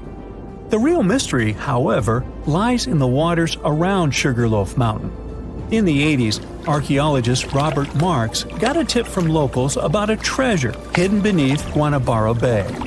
He dove in and found quite a few Roman amphorae. You know, those ancient vases with two handles? His discovery could potentially provide evidence of a Roman shipwreck that might have reached Brazil 17 centuries before the Portuguese even set foot there. However, he couldn't proceed with his research, and to this day, the idea of the Roman presence on Brazil's coast remains uncertain. The true location of Cleopatra's tomb isn't the only ancient Egyptian mystery. Many secrets are carved into the walls of ancient structures, like in the Temple of Seti I. Take a close look at this hieroglyph, and you'll notice that it resembles a modern-day helicopter. Look to the right, and you'll see an engraving that looks like a submarine.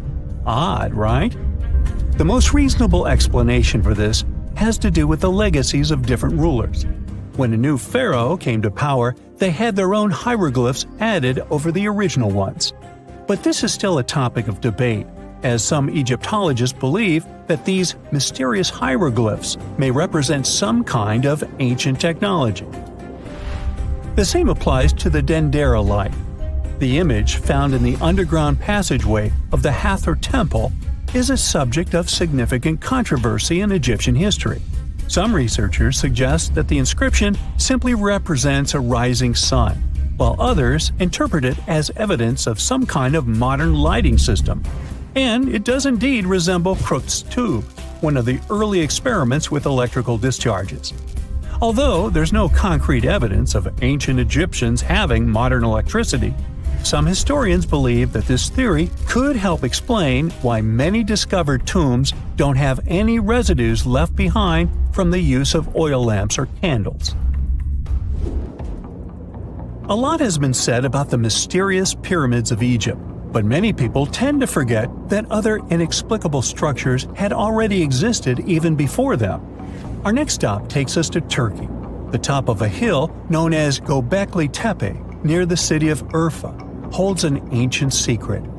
It features more than 20 circular stone enclosures dated back over 11,000 years. Many of these have heavily carved stone T-shaped pillars adorned with eerie human figures with folded hands.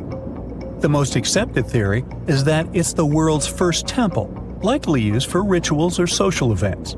But the greatest mystery lies in how it was built, as this site existed before the domestication of animals or the use of metal tools. So the construction must have been very difficult, challenging our understanding of the historical timeline. Now, I hope you're not afraid of heights, because we're about to take a flight over the Nazca Lines. You've probably already heard about these massive, mysterious drawings etched into an arid region of Peru. They come in many different shapes, like a spider, a monkey, and even a Google-eyed ET that is probably just a fisher. Anyway, this story got some fresh chapters in 2022 when an additional 168 new drawings were discovered. The original ones could only be seen from the air, but these new ones are much smaller and can be observed from the ground. However, one thing they have in common is that their purpose remains totally unclear. Some might call them the largest-scale calendar in the world. Others suggest that they served as a tool for agricultural purposes. Of course, many theories have emerged in an attempt to give the Nazca Lines a meaning, but the truth is that they remain some of the most important unsolved mysteries in history. Hey, how do you feel about taking a trip back in time? We're diving into the history of the Amazon forest to unravel the mystery of its lost cities. Grab your bug spray and hop on. The Amazon forest is the world's largest rainforest. The environment there can be extremely challenging for human life. Yet, the legend goes that the Amazon has been home to sprawling settlements, rich in unmeasurable wealth. Could that really be true? Or is that none other than a figment of our collective imagination? The legend of El Dorado might be the myth that started this whole thing. As European explorers began their excavations in American lands back in the 1500s, word got out of an Amazonian civilization that used to paint their leader in gold as an offering to higher powers. The legend of El Hombre Dorado, aka the Golden Man, began to quickly spread around Europe. Explorers got excited at the possibility of finding an infinite amount of gold somewhere deep within the Latin American jungle. And as you can imagine, expeditions to the continent began to multiply with each passing year. It didn't take long before explorers found this civilization. They were known as the Muisca people and were located in Colombia, near Lake Gudavia. The Muisca people had a tradition of painting their leader, aka the Zipa, from head to toe in gold. In a ceremonial gesture, the Zipa would swim into the river, spreading gold dust all over the lake. For the Muisca, this was their way of acknowledging and thanking the higher powers of the universe they believed in. When European explorers heard and witnessed this practice, they were amazed. For them, gold was used solely for commercial purposes as their main currency for trade. This made them think that the Muisca people must have stacks and stacks of gold hidden somewhere in the jungle for them to use it so abundantly. Well, that's how the legend of El Dorado was born. What was once the practice of El Hombre Dorado traveled on word of mouth until it became El Dorado, a fictional city that was most likely to hide piles of gold. The hunt for this city led Europeans to spend large amounts of money to scour the Amazon forest. Unfortunately, all of their expeditions came back empty-handed. That is, if they ever came back at all. Now, jump to the beginning of the 1900s. In England, the Royal Geographic Society, a prestigious British institution, was looking for somebody willing to travel down to Latin America to trace the border between Brazil and Bolivia. More specifically, the part of the border that is nestled deep within the Amazon rainforest. One Sir Percy Fawcett was a Latin American aficionado, and he gladly volunteered to do the job. Oh, it's important to note that the Amazon forest is virtually the size of the continental USA. It sprawls across 8 countries, including Brazil, Peru, and Bolivia. And trust me, getting around is no easy feat. The jungle is covered in dense vegetation, and in addition to that, it's home to insane predators such as anaconda snakes, panthers, crocodiles, piranhas, and so on. But despite all that, Fawcett was very successful in his mapping adventure and seemed to be wanting to come back more. Back in England, Fawcett would scour diaries from other explorers hoping to learn more about the ancient Amazonian civilizations. He would read about the Incas and the Mayans and the great empires they built. He believed that if the Incas were capable of building empires that stretched over 2 million square miles, This could mean that other Amazonian civilizations could have thrived there too. During his research, Fawcett came across a report from a 16th century explorer.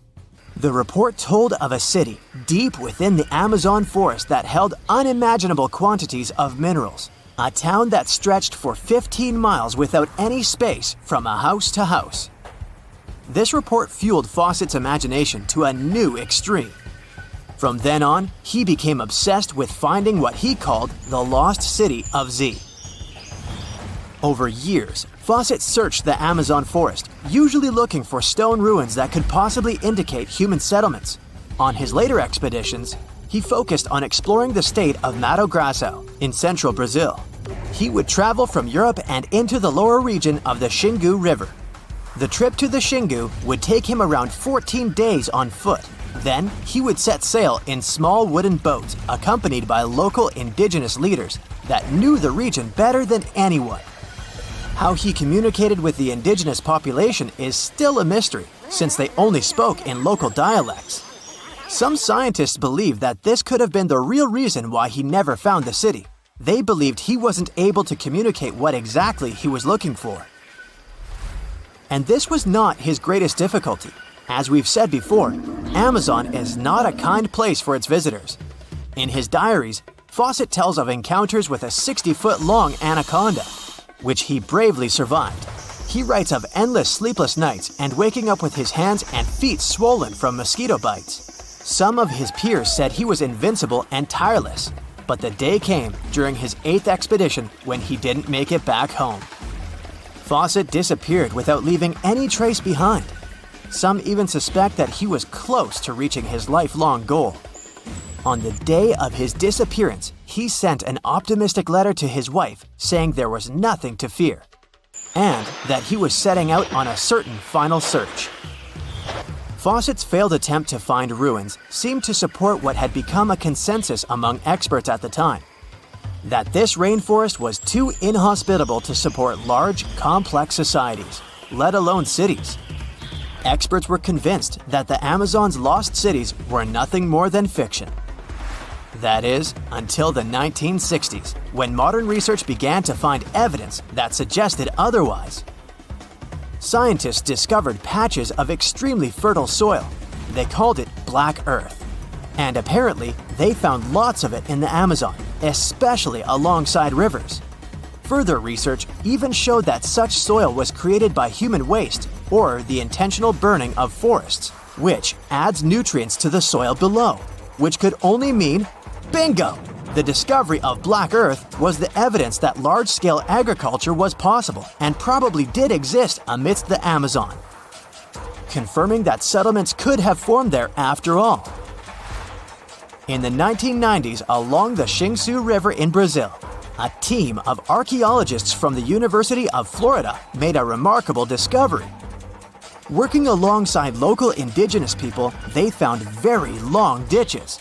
After mapping them, they realized that these ditches were a sign of a big settlement. They were remnants of carefully designed walls centered around a plaza. Some were roads that led to more settlements. In fact, just this part of the Amazon, about the size of New Jersey, was once a network of dozens of settlements that experts believe could have been home to at least 50,000 people between 1250 and 1650 CE. Other discoveries were possible thanks to LiDAR imaging, a type of technology that allows researchers to take satellite pictures of the forest's ground without having to step inside of it. A network of trenches in Acre, Brazil, dates back to 200 to 1200 CE. These suggest settlements that could have supported 60,000 people. Other images from near the Xingu River suggest cities that could have housed about 50 million people. These were the lost cities of the Amazon. Believe it or not, these images suggest that Fawcett was very close to a major discovery. He was looking for the ruins in the right place, but he was looking for the wrong thing. Unlike cities such as Cusco, which used stone as their primary material, Amazonian settlements used wood and earth to build their cities. These materials are highly deteriorating and probably decomposed over time. Finding them required a bit more technology than what Fawcett had available at his time. So what comes to your mind when you hear the word Antarctica? Most likely, cold, snow, ice, and penguins. Yet, this is one of the least explored regions in the world that hides many strange and unique things. Check them out. You don't have to go to Antarctica to see this weird thing. All you need to do is open Google Earth and move to one of the southernmost islands of Antarctica, King George Island. Recently, internet users have noticed a large and pretty strange cave entrance there. Where does this wide, dark passage lead? People started making suggestions. It's the entrance to a secret base or some laboratory. This is the part of the spaceship that crashed there thousands of years ago. This is the door to the ancient city of Antarctica. Perhaps there's a giant rock mountain with an ancient cave beneath all this snow and ice. Well, there's some ideas. Users have calculated the approximate dimensions of this cave. It might be about 74 feet high and 250 feet wide. You could hide a Boeing passenger jet in there. Nature probably created this entrance. This is a logical explanation, but there are two strange factors. First, take a look at the foot of the mountain. It seems that there are steps there. They're dark in color, as if they're made of stone. And if you look closely, you can notice something similar to human footprints. Has anyone entered this cave? Or maybe someone is still living there now. The second oddity is the disappearance of the mysterious finding. For the first time, people noticed it in a Google Maps snap in 2007. Then the entrance disappeared. Then it reappeared a few years later. After that, it vanished. And in 2022, people saw it again. Perhaps old snow melts, a new layer falls, and then the wind blows it away and the cycle repeats. But the alleged steps leading deep into the cave make one doubt the natural origin of this tunnel. You can easily find the coordinates on the internet and visit the cave via Google Earth. You might see something there and tell the world. There's another strange thing people discovered with the help of Google Earth. In 2020, one user found a strange object that looked like a giant ship 100 miles off the coast of Antarctica. It was covered with ice and snow and lying on its side. It looked like a cruise ship. You could notice the windows, the deck, and the bridge. But not all people agreed with this. Some claimed it was a spaceship. Others said it was some kind of secret building.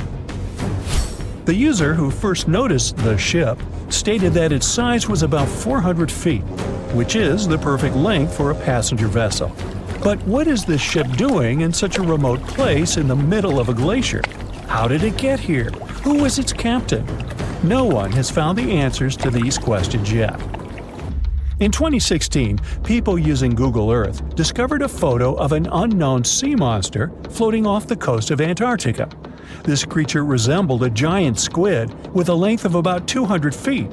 This is slightly shorter than 3 train cars. Just imagine this kraken swimming in Antarctica's dark, icy waters and dragging to the bottom everything it meets on its way. Maybe it's the great and terrible Chulu, or one of its offspring.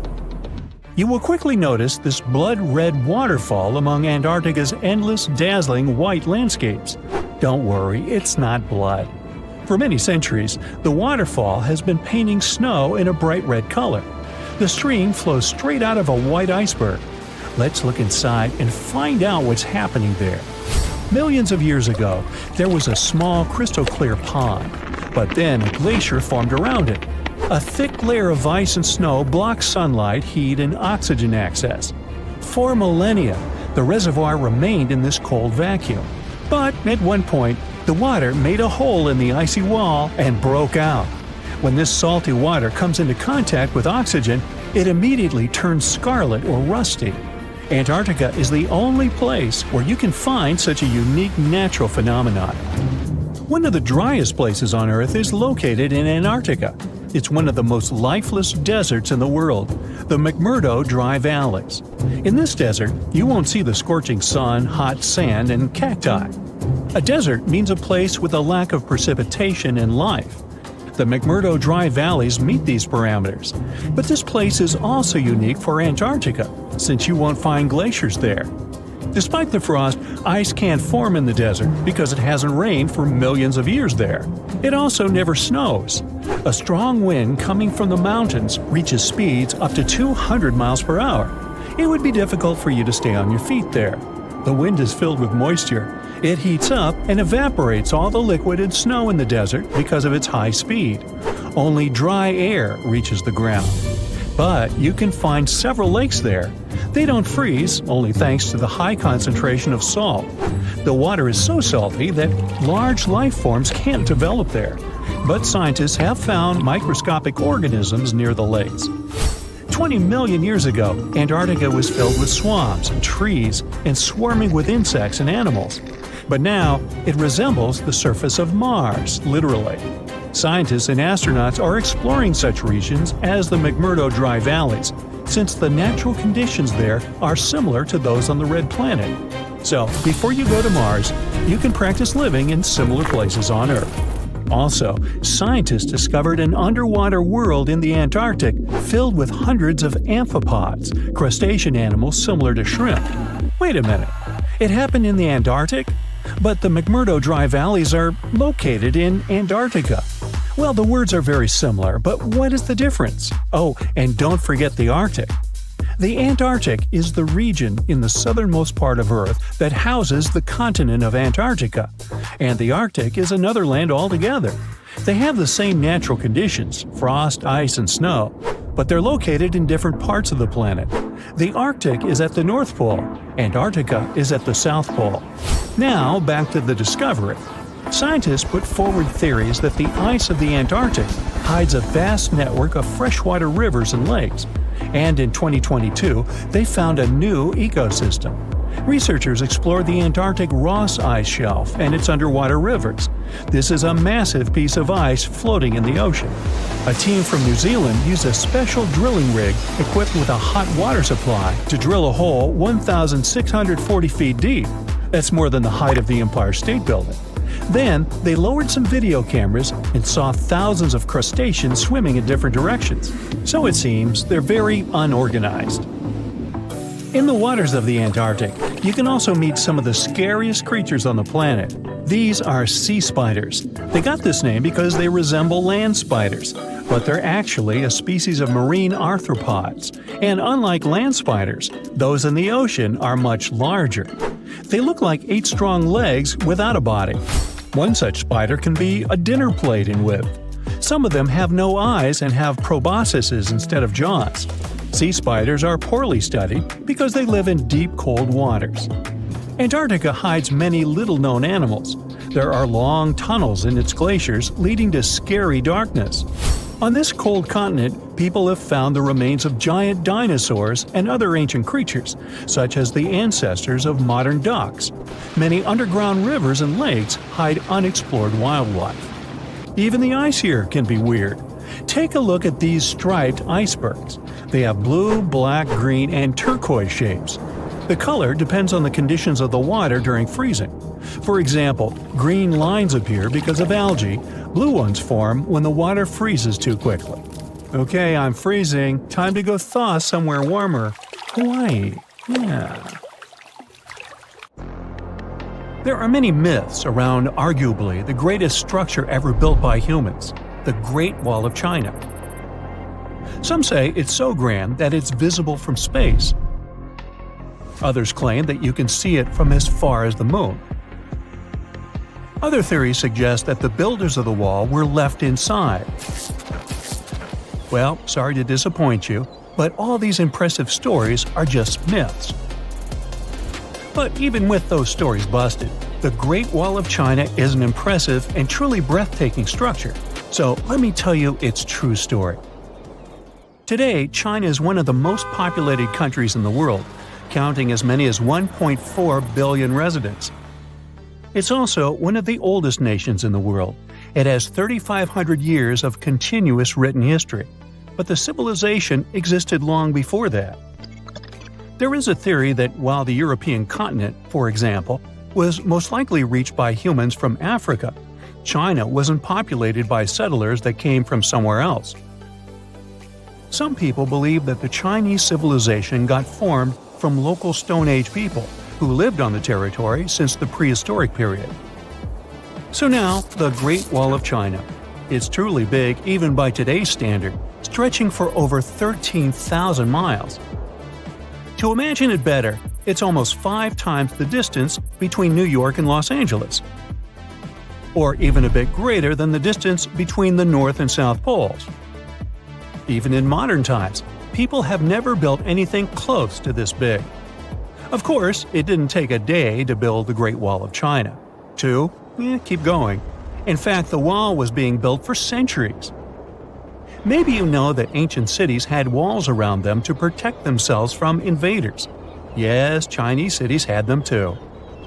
The first Chinese emperor united the country in 220 BCE and got a brilliant but very ambitious idea to turn all city walls into one big wall that would defend the country's border against attacks from the north. A trusted general directed the construction, enrolling a big group of workers, soldiers, commoners, and convicts. Back then, the wall was built of rammed earth and wood. In some places that were strategically important, the sections of the wall overlapped to provide maximum security. The walls were around 26 feet high on average. But the Great Wall didn't yet look like the construction we know today. Every next emperor would pick up the big wall project, strengthening and extending it, repairing, but also modernizing construction techniques. Some used bricks to build it, others moved on to granite and marble blocks. Watchtowers and platforms weren't there from the beginning as well. They were added by Ming emperors. The watchtowers made it possible to communicate with other parts of the wall through smoke and fire messages.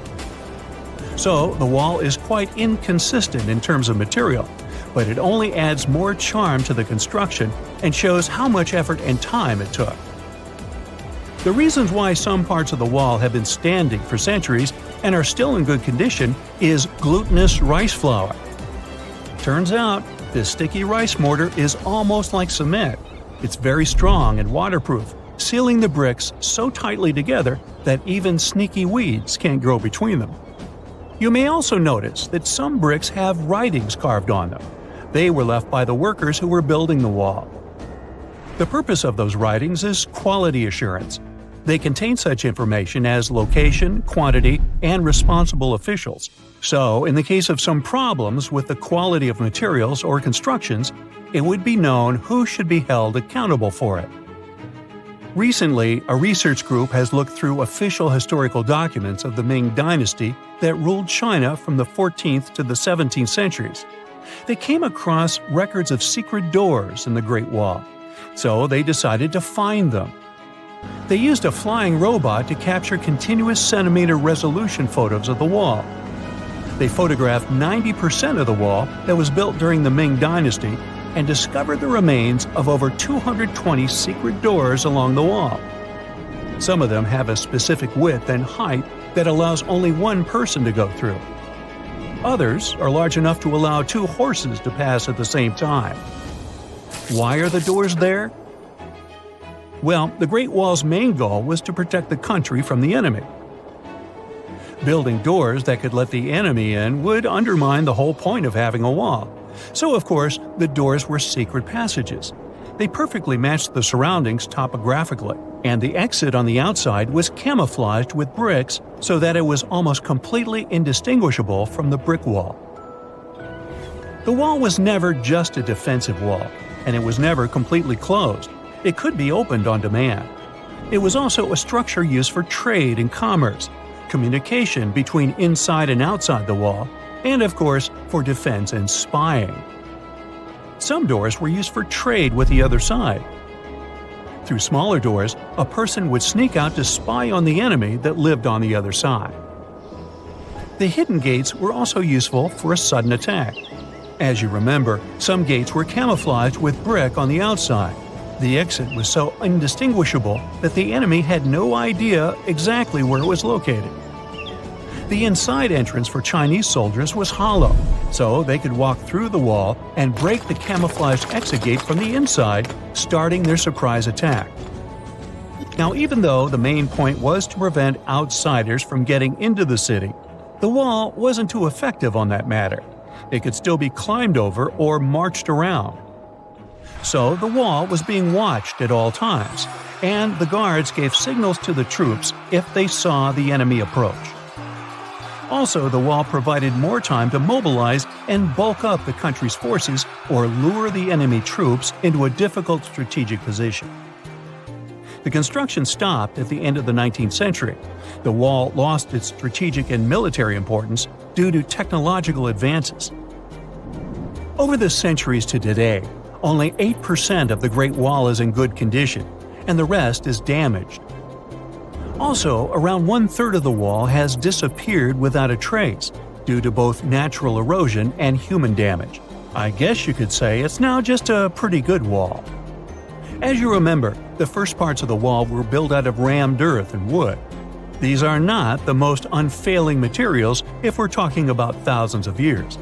Also, destructive farming methods have turned large areas into a desert and contributed to erosion. Also, many bricks were taken away from the wall in the last century to be used in building farms and houses. The wall is being deconstructed stone by stone even today, but this time by tourists. Quite a few of them take a stone as a souvenir. That's a total of a lot of stones, considering that over 10 million tourists visit the Great Wall every year. Since 1987, the wall has been a UNESCO World Heritage Site, highlighting that it has an outstanding importance to humanity.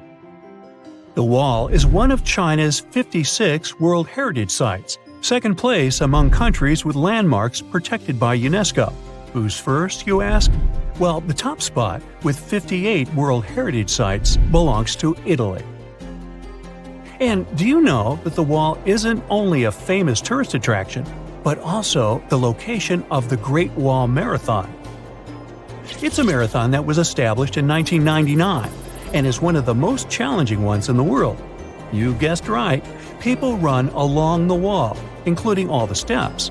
There are 3 distances, so that participants can run a full marathon that is 26 miles, a half marathon that's 13 miles, or just have a fun run of 5 miles.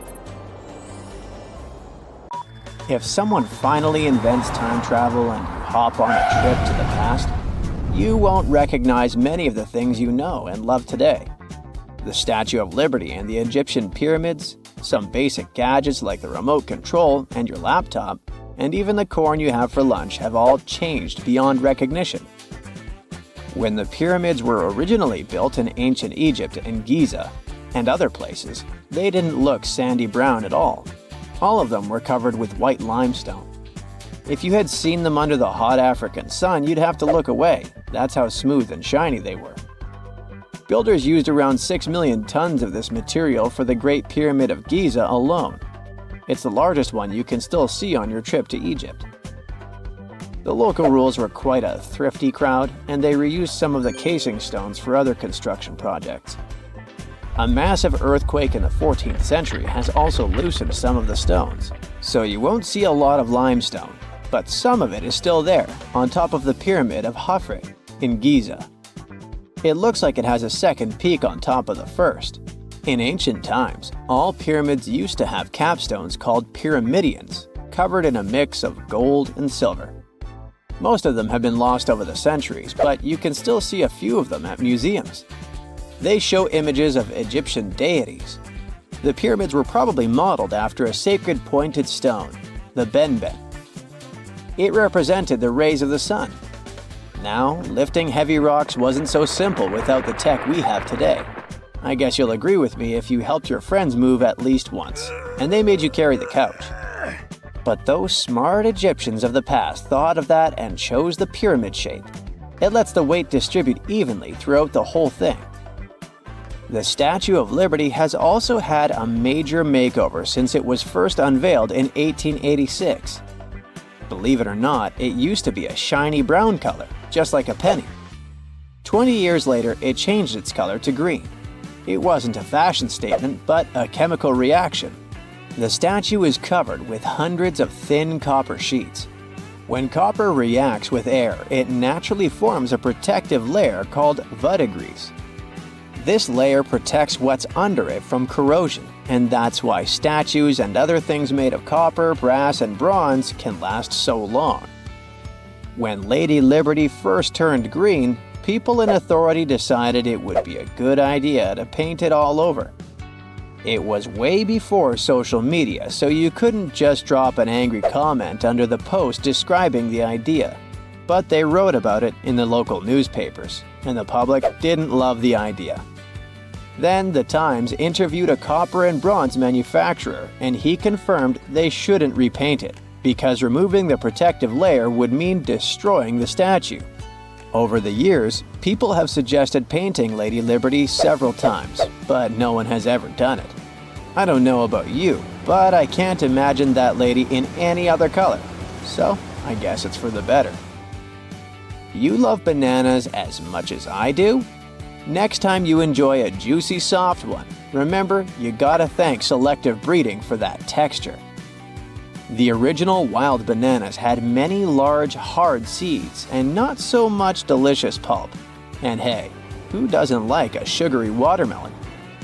It has a history of over 5,000 years, and it used to have bitter, yellowish white flesh and was really tricky to open.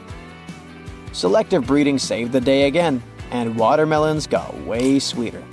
Japanese scientists went further and invented the seedless version. Corn's grandmother is a Mexican grass called teosinte. The kernels in this grass were small and hard to get. Farmers from many thousands of years ago saved the seeds only of those plants that were larger or tastier, or with kernels that were easier to grind. Thanks, my friends, for giving us the corn that's edible and even delicious. And just imagine, wild avocados were so small that they could easily fit in the palm of your hand. The pit in them was so large you wouldn't find much edible material inside.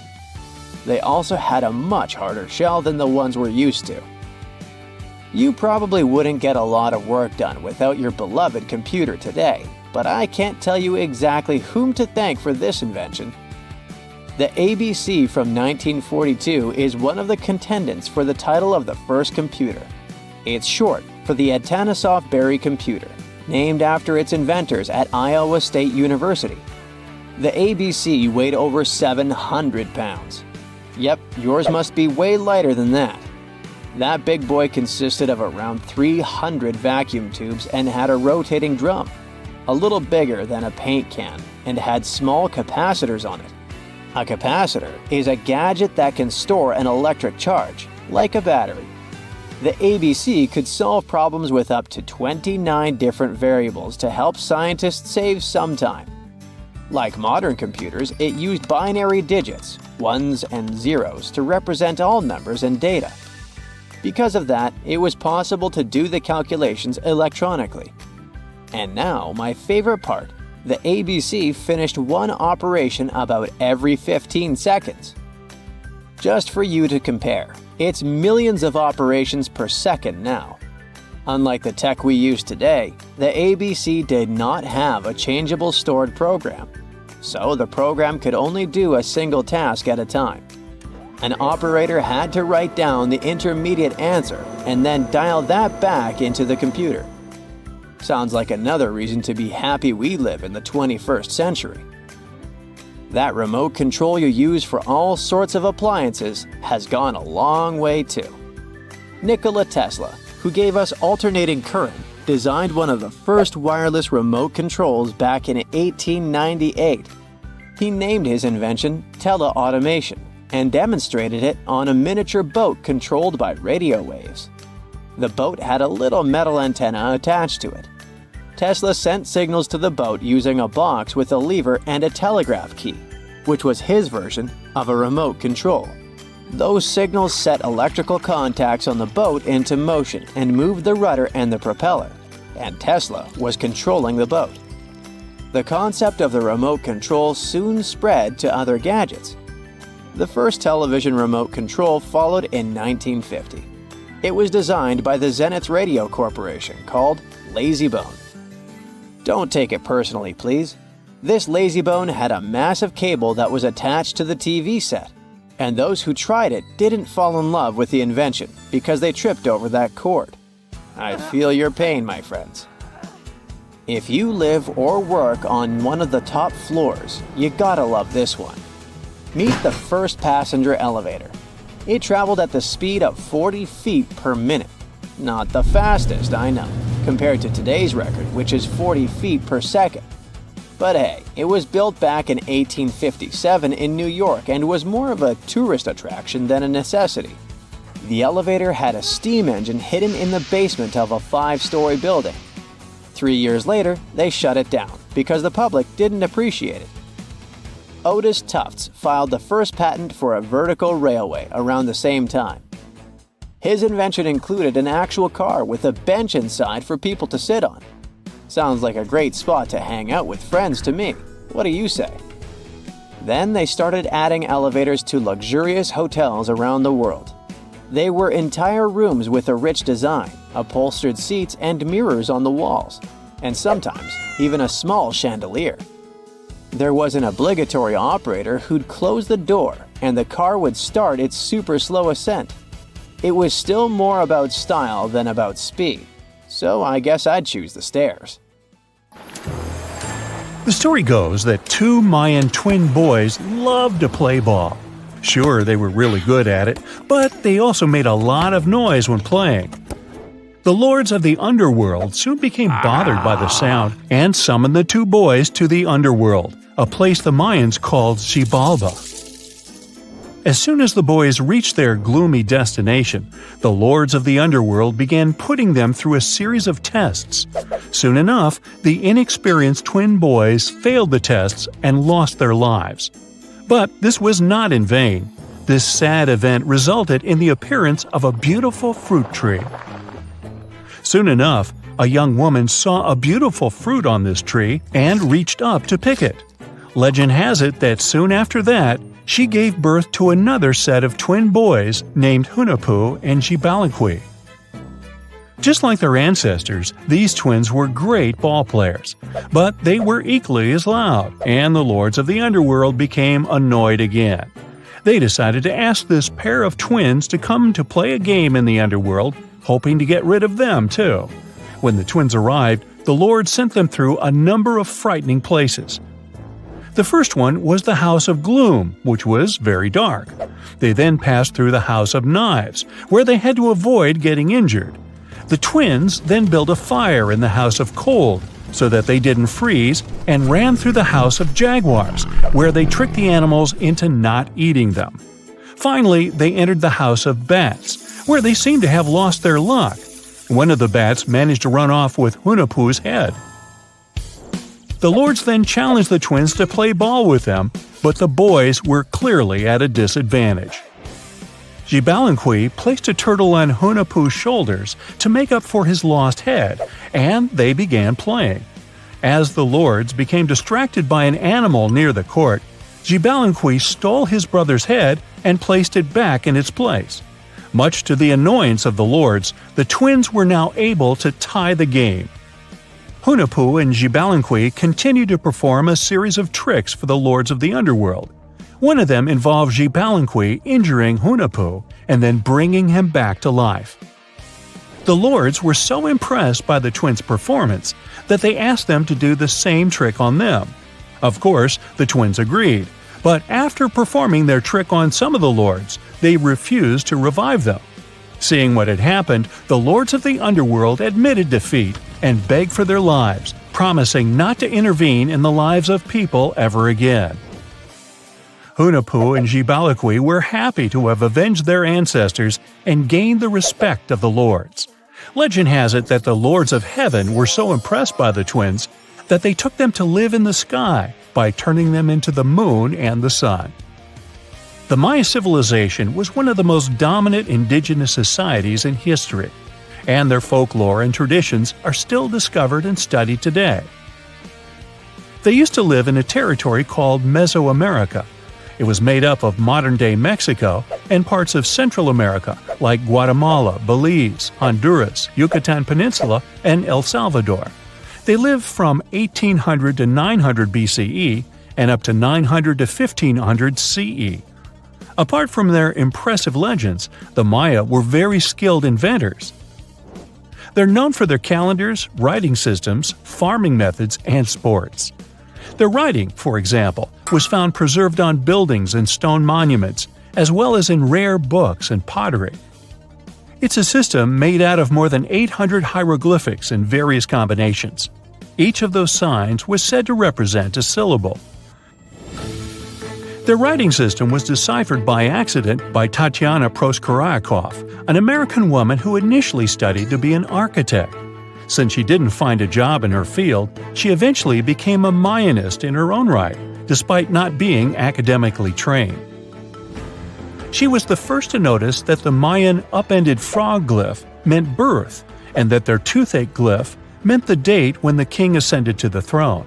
It made it easier for scientists to pinpoint birthdays, as well as the names of the rulers of a specific Mayan dynasty. They also invented the concept of zero, which is seen as one of the greatest innovations in mathematics, physics, and human history altogether. Sure, even back then, people understood the idea of having nothing, but the concept of zero as a number is a relatively new invention. A fun fact about Mayans is that they really liked hats. The bigger your hat was, the more important you looked. Not only was it a sort of fashion statement, but it also made them look taller, which was a big deal for their aesthetic. The Mayans also came up with one of the most intricate and complex calendars in human history. It was the first to use zero as a placeholder. Their calendar ended on December 21st, 2012, which led some people to believe that it translated to the end of the world. Obviously, that was not the case. It just so happened that the date coincided with the end of a Mayan cycle of years. But you know, as advanced in science and astronomy as they were, they did make some mistakes. One of them was their belief that the world was flat. Their theory was that the four corners of the world were watched by the brother lords, who kept the sky from falling over their lands. Hats off for their menus, though, as they were well-known chocolate eaters. They turned eating chocolate into a form of art. The drink they made wasn't really like the hot chocolate we enjoy today, though. The recipe included mixing cacao with water, honey, chili pepper, cornmeal, and other ingredients to make a foamy, spicy drink. The ritual of drinking cacao was a crucial part of their celebrations. We're not done discovering all the amazing parts of their architecture and civilization. It was only a few years ago that a Maya pyramid was found at Tonina, in the Mexican state of Chiapas. It was estimated to be more than 1,000 years old. The reason why it escaped archaeologists for so long was that it lay hidden under what was believed to be a natural hill. The ruins of two Mayan cities have been recently discovered in the Mexican state of Campeche. Why didn't we find them until now? Well, they were concealed by really thick vegetation, which made it difficult for archaeologists to reach them. The Mayans didn't just disappear. Their descendants are still around today, many of them choosing to live in their ancestral homelands. You can find them in Guatemala, for example, where the Maya people make up the majority of the population. Overall, the Maya ethnic group contains people that speak different Mayan languages, such as Yucatec, Quiche, Quechua, or Mopan. They had no idea what a spa day was, but the Mayans really enjoyed a nice sweat once in a while. Sweat lodges were discovered around ancient Mayan sites. They were built out of stone or adobe. These rooms were an essential part of their cleansing and healthcare rituals. One of the earliest sweat lodges was found in Quello in northern Belize and appeared to date back 3,000 years. One of the most important parts of the Mayan culture was a ball game which they named Pix. It had both political and spiritual significance. We can see ball courts at important parts of Mayan archaeological sites. The main goal of the game was to pass a rubber ball through a very high stone hoop without using your hands. Basically, it was a combination of soccer and basketball. However, it could have serious consequences. The loser could, at times, even lose his own life. Ooh, high stakes indeed. Because of this game and the need for bouncy balls, the Mayan people were some of the first cultures to use rubber. They made it using natural latex. There were different kinds of rubber depending on what natural substances the latex was mixed with. And that, my friend, is the way the ball bounces. Sorry, but you know me, I just couldn't resist. It's the first day of your long-awaited trip to the Amazon forest. You flew all the way to South America. More specifically, you landed in the city of Manaus. It's the heart of the Brazilian Amazon. So far, you've traveled by air, car, and now water. You are on a tiny boat, moving through the dark waters of the Amazon River. Yes, the river is also called the Amazon. And just FYI, it's the second longest river in the world. It loses only to the Nile River in Egypt. The Amazon sprawls for an impressive 2,700 square miles, beginning in Peru and ending only when it meets the Atlantic Ocean off the coast of Brazil. To get a closer look at the forest, you decide to start by exploring it by boat. First up, you watch some piranha fishing. You can even try to catch one yourself if you like. As you may know, piranhas are carnivorous fish that inhabit the Amazon River, so it might not be your best option to go swimming in these waters. One of the most emblematic species of alligators present in the Amazon River basin is the broad-snouted caiman. It looks pretty much like a regular alligator, except for the fact that it has a yellow chin. Your guide leaves the boat and searches the water to show you a caiman up close. He also tells you of another legendary creature that lives in the dark waters of the river, the pink dolphin. Lucky you get to witness a family of pink dolphins showing their fins near your boat. They look magical from the place where you're sitting. You've probably never known dolphins can be pink, huh? After a few mesmerizing moments, you discover that the dolphin's pink color is nothing but an illusion. The animals are originally pinkish-gray, but due to the brown colors of the Amazon River, they look vivid pink when you stare at them from above. Your guide tells you that the pink dolphin is a central character of Brazilian folklore. Locals believe that the pink dolphins can turn into humans and wander off into towns at night. You get off your boat near one of the entrances to the forest. Now you're going to continue your trip on foot. Your guide says that you are venturing into very dangerous terrain. The Amazon is home to some of the creepiest species of wildlife on the globe. But don't worry, we'll get to see a lot of them today. You've come prepared, of course. Bug spray, a raincoat, and your sharp eyes. Inside the jungle, you need to be alert at all times. You may have heard legends of the anaconda, a snake that can swallow animals as big as a cow in one go. Sorry to break it to you, but those are not just legends. Reptiles like these do actually exist. They live deep in the jungle. It right there, moving between the trees. Is it a spider? The so-called Goliath bird-eater is a monster spider. Its legs can grow up to a foot in length, and the spider itself can weigh around 6 ounces.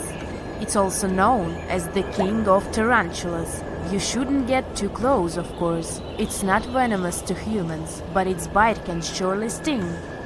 As its name suggests, the Goliath bird-eater can even eat birds, as long as they are smaller than it is. Up next, you run into another species of spider that draws your attention. This one is so tiny that you almost don't see it. It's known by the popular name of the decoy spider. You see one of its creations, a gigantic spider built by the tiny Cyclosa spider in order to scare off large predators. This is as amazing as it is creepy. A spider that uses the remains of other insects and dry leaves to create the image of a large spider on its web. If it fools predators, perfect! But to us humans, this work of art looks almost endearing. Who knew there were artists in the arachnid world? Near a small lake, you witness a unique scene. A large snake is slowly slithering its way toward a lizard that is resting on a rock. The lizard seems obvious to the presence of the dangerous reptile. But right as the snake is preparing to attack, the lizard flies the scene in its iconic way. The so-called basilisk lizard is famous for its ability to walk on water, or rather run across the water. This isn't an illusion, just a matter of balancing. The small lizard moves its legs on top of the water very fast, while its long tail serves as a counterweight. I wish I could do that. If you've ever wondered what a frog looks like on the inside, you've come to the right place. Right in front of your eyes, there is a rare local species of frog. It's known as the glass frog. This species of amphibian has a type of transparent skin that is completely see-through. In other words, you can see the frog's interior with astounding clarity. It's as if you had X-ray vision. Moving on with your journey, soon you come across a pond. Floating on its water is probably the biggest water lily you've ever seen in your life. These huge plants are also known as the Victoria Amazonica. They can measure up to 8 feet across and hold the weight of a grown-up person. But I wouldn't recommend trying to climb on it if I were you. Just cause, you know, it's the Amazon forest we're talking about. The wildlife here is amazing, but the forest itself is also a sight. There are over 80,000 species of plants and trees grown in the Amazon rainforest. In fact, you can find 10% of all the world's wildlife in this jungle. An estimated 400 billion trees grow on the gigantic area the forest occupies. Of course, this place is bound to be biodiverse, right? You won't be able to witness this phenomenon during your trip, but your guide tells you about a unique species of tree that is famous for being able to walk. Yep, you've heard correctly. There are walking trees in the Amazon rainforest. They don't have legs or anything like that, but they do move around in search of better lighting conditions. The Amazon canopy is so thick that only 1% of sunlight can reach the forest floor. Because of this, some trees end up getting less sunlight than others. The so-called walking palm trees seem to be adapted to this situation. They grow new roots, which helps them move for 1 to 2 inches per day. They can walk up to 65 feet per year. Maybe that's what inspired John Ronald Reuel Tolkien to create ants, huh? Those are pretty similar tree beings that roam freely around the world. I kid you not, it's not only wildlife that inhabits the Amazon. Actually, over 30 million people live in the forest. And there are also ancient settlements that scientists believe to have been thriving there. And I'm not talking about El Dorado, that's just a myth. But in 2018, a groundbreaking study showed that up to 1 million people probably inhabited the Amazon. Between 1,250 and 1,500 CE. Can you imagine that? Working alongside local indigenous people, researchers from the University of Florida found several mounds in the Amazon. Besides these mounds, they also discovered interesting ditches and geoglyphs. After mapping all of these recurring mounds, scientists understood that this was a sign of an ancient settlement. They found remnants of carefully designed walls centered around plazas. This could only mean that these ancient cities were big and could host hundreds of thousands of people. These findings brought back the idea that the Amazon could have been home to thriving civilizations way before the Europeans arrived there. But rather than cities drenched in gold, they were simply well-developed agricultural societies. We've all been afraid of the dark at some point in our lives, haven't we? I mean, do you remember getting tucked into bed by your mom or dad after they read you some scary fairy tale with monsters and dragons or even dinosaurs? But just as your parents were about to turn the lights off and silently step out of your room, you remembered. What if there was something hiding under your bed? Or worse, what if some spooky creature was stuck somewhere in the closet? You could probably get up and check, but it was too dark out there. Wouldn't it be great to have some source of light that would come from within your body? You could always use it whenever you get surrounded by darkness. Unfortunately, as humans, we aren't able to do that. But there are a bunch of creatures out there that can, in fact, light themselves up. That's thanks to a little something scientists call bioluminescence. Animals and fish living in the ocean tend to have this talent more often than others. And you can find these creatures anywhere, close to the surface or deep down at the bottom, 2.5 miles deep if you have a knack for numbers. These creatures use their light for a lot of things, like communicating with other members of their species, luring in prey, and even scaring away enemies. Bioluminescence is basically an organism's ability to emit its own light. Chemistry has a lot to do with it. Such animals use two chemicals, one called luciferin and the other called luciferase. Add a bit of oxygen and bam! Light! Should you ever wonder if you actually observe bioluminescence or if someone just dropped a glow stick in the ocean, be on the lookout for neon blue, green, or even red sparkles in the sea. They're usually spread over a large area. This can even make the water look like glitter or a starry sky. You can thank squid, tiny crustaceans, and algae for this romantic atmosphere. Now, I've got another unusual phenomenon for you. How about a golden waterfall? I'm not kidding, it actually exists, and it's a natural phenomenon. To see it, you have to drive to Yosemite National Park to the Horsetail Fall. Make sure to plan your trip in winter or early spring. That's the only time during the year when you can see this awesome phenomenon. It doesn't need any scientific explanation.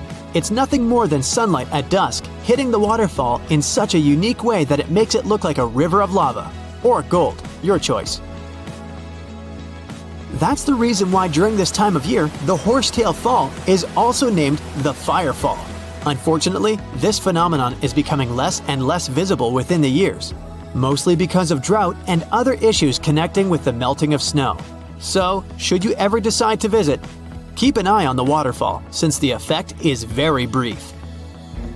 Ever heard of a dirty thunderstorm? It's also called volcanic lightning. Apparently, specialists looking into the phenomenon have yet to fully grasp what it is. When a regular thunderstorm happens, particles with positive and negative charges collide, hence the giant spark we call lightning. It also makes a lot of noise, which you can recognize as thunder. But when a volcano is erupting, some of the volcanic ash particles get electrically charged, and while getting projected into the air with a huge force, they collide and cause electrical discharges. This whole process makes it look like there's lightning coming from the volcano itself. Imagine all that ash, gas, and smoke coming from the crater, and then add some electricity to the mix. It'll make the whole picture look really bizarre. No wonder this phenomenon is called the dirty thunderstorm. Now, how about clouds that look like waves? Those are called asperitas clouds, and they're actually quite close to the ground, unlike your regular day-to-day clouds. The name comes from the word aspero, which in Latin translates to rough or uneven. On rare occasion, you may spot such clouds when the weather is calm, but they're mostly associated with thunderstorms. These clouds appear during unstable atmospheric conditions, and surprisingly, they don't produce rain. Even though they do resemble dark storm-like clouds, they also create random patterns, tricking your eyes into thinking you're looking at the surface of the sea from under the water. Another impressive kind of cloud is called mammatus clouds. What makes them so special is a series of bulges emerging from the base of each cloud. One such cloud enters a level in the atmosphere where the wind direction changes. You can see these wave-like patterns in the sky. Australia is the place for you if you like surfing, but not all the waves you can catch there are made of water. Near a town called Hayden, there's a mysterious wave made out of rocks. This granite formation supposedly dates back to 2.63 billion years ago. That's way before dinosaurs started hanging around the planet. Standing at 49 feet high and 360 feet long, the wave was formed as a result of two processes: weathering and erosion. There's softer sediment at the base of the wave rock, which was chemically weathered by groundwater. Winds and rain did the rest of the job, causing the erosion of the rest of the formation. Its red, yellow, and gray stripes are made of iron hydroxide, carbonates, and other chemical compounds that were washed down by the rain.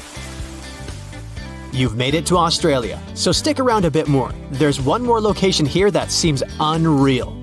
You'll need to fly over this one, however, if you want the best picture. In the western part of the country, surrounded by green woodlands, there's a series of lakes. They're all a staggering shade of bright pink. Out of them all, the most famous is Lake Hillier, a 2,000-foot-long reservoir. It's surrounded by both sand and a forest of eucalyptus trees. This makes the cartoon-like hue of the lake stand out even more. One of the many theories explaining the color of these mysterious lakes is connected with algae.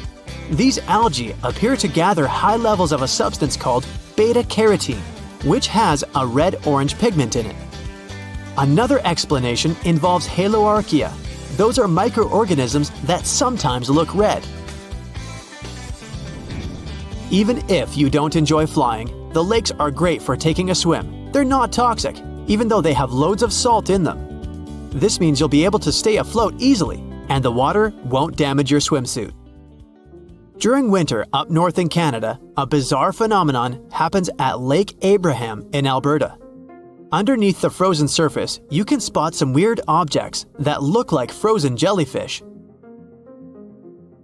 It's definitely not the case, as these creepy formations are just frozen methane bubbles. Those are pockets of gas that were trapped underwater and got stuck there after the lake had frozen. They appear when leaves and grass fall into the water and bacteria digest them. This process transforms them into methane. This phenomenon is as beautiful and strange as it is dangerous. The pockets of methane can easily become highly flammable. When the temperatures rise during the spring, the ice melts and these bubbles start popping and fizzing. It's a spectacular sight to observe. Picture a lake filled with soda. Remember not to bring any source of fire. It can be very dangerous for visitors. You can check out these types of lakes all across Canada's Banff National Park. Nature often tends to make its own music. Just listen to the sound of crickets at night, or the soothing noise of a waterfall.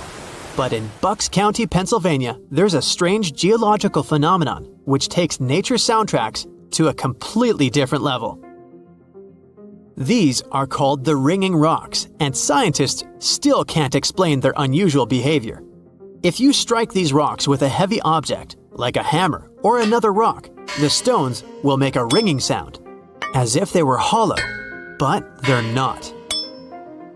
What makes the ringing rocks even more bizarre, apart from the mysterious sound they make, is that no animal wants to hang around there. Even though the rocks are surrounded by a thick forest, scientists haven't managed to trace any animal activity in the area yet. Even more striking is the fact that despite all the trees around the rocks, you won't find any leaves lying on the boulders. What makes these rocks so unappealing for both animals and vegetation is still up for debate. Have you heard of Göbekli Tepe? It's an ancient site in Turkey that literally made historians rewrite history books. Over 11,000 years ago, a group of prehistoric humans crafted an enigmatic masterpiece that's even older than Stonehenge.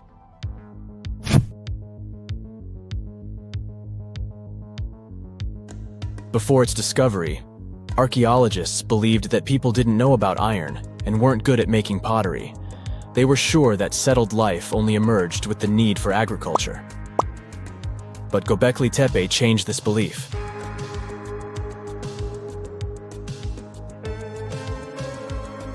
The place has revealed that it was the temple that paved the way for a settled life, not agriculture. Until this discovery, researchers believed that farming was the catalyst for sedentary living. Meet Professor Schmidt, the guy whose findings changed this theory. He managed to prove that hunter-gatherer communities laid the very foundations of this way of life.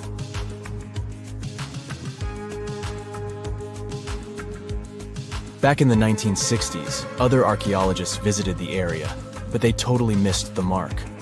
While surveying the region, they stumbled upon a hill with scattered limestone slabs and concluded it was just an old burial ground from medieval times. Little did they know that there was so much more to uncover.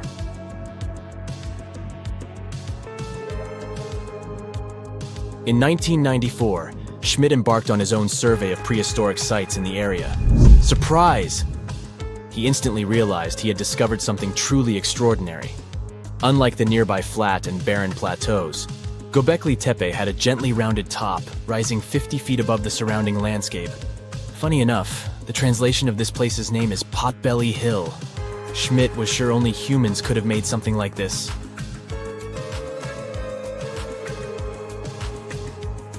Those broken limestone pieces that were mistaken for gravestones turned out to be way more exciting. It was like stumbling upon a hidden treasure.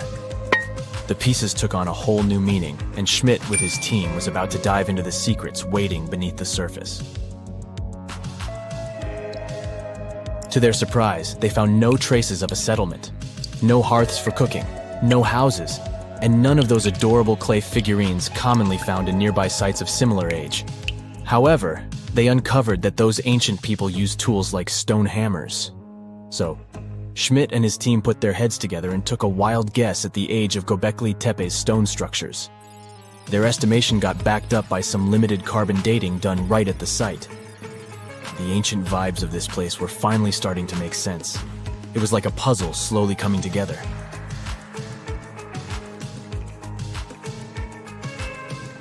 You may think that back then, people didn't have special tools to create something as cool as Göbekli Tepe. Not true. Turns out, these prehistoric folks used flint tools instead of fancy metal chisels.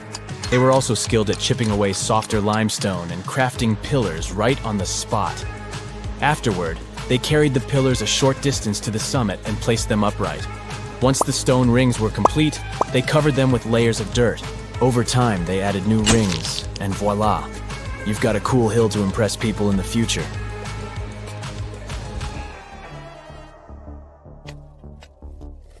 During their first year of excavation, the team went through 15,000 pieces of animal bones from wild creatures. These people didn't have pet animals or grow their own food. They hunted wild animals for their meals. But things were about to change, because the place had everything they needed to start farming.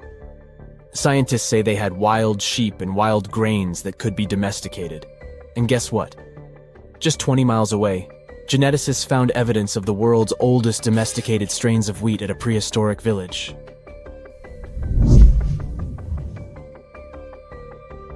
These amazing findings have completely changed how we view civilization.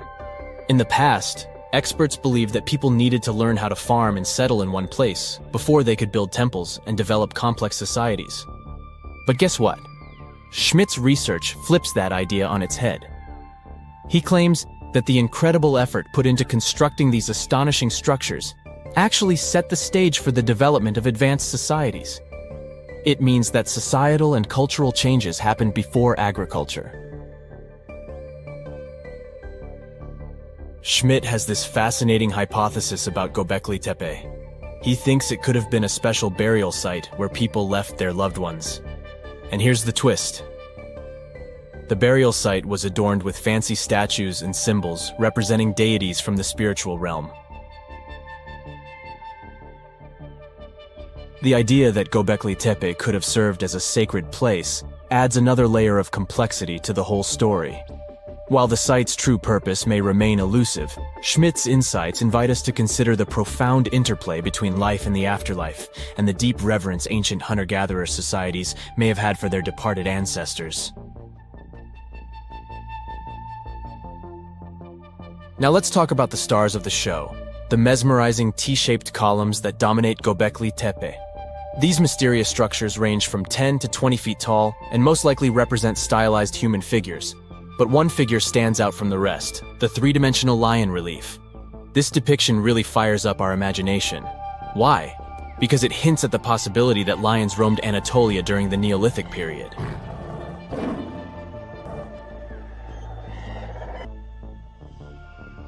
These standing stones are arranged in circles and placed in rectangular pits.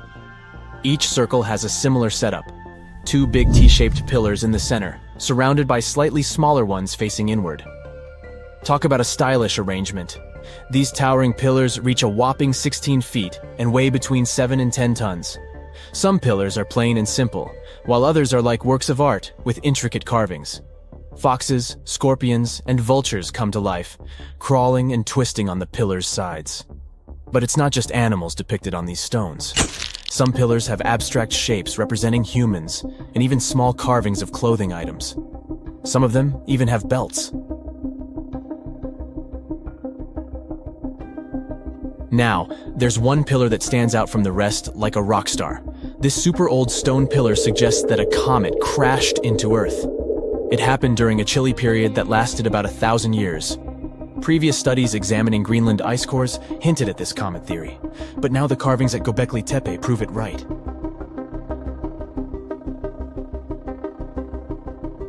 The carvings on the pillars are like a historical comic strip. They even show a headless human figure. Researchers fed the images into a computer and discovered their connections to constellations, indicating that this temple might have been an ancient observatory. It's like our ancestors were trying to document this cataclysmic event in their own unique way.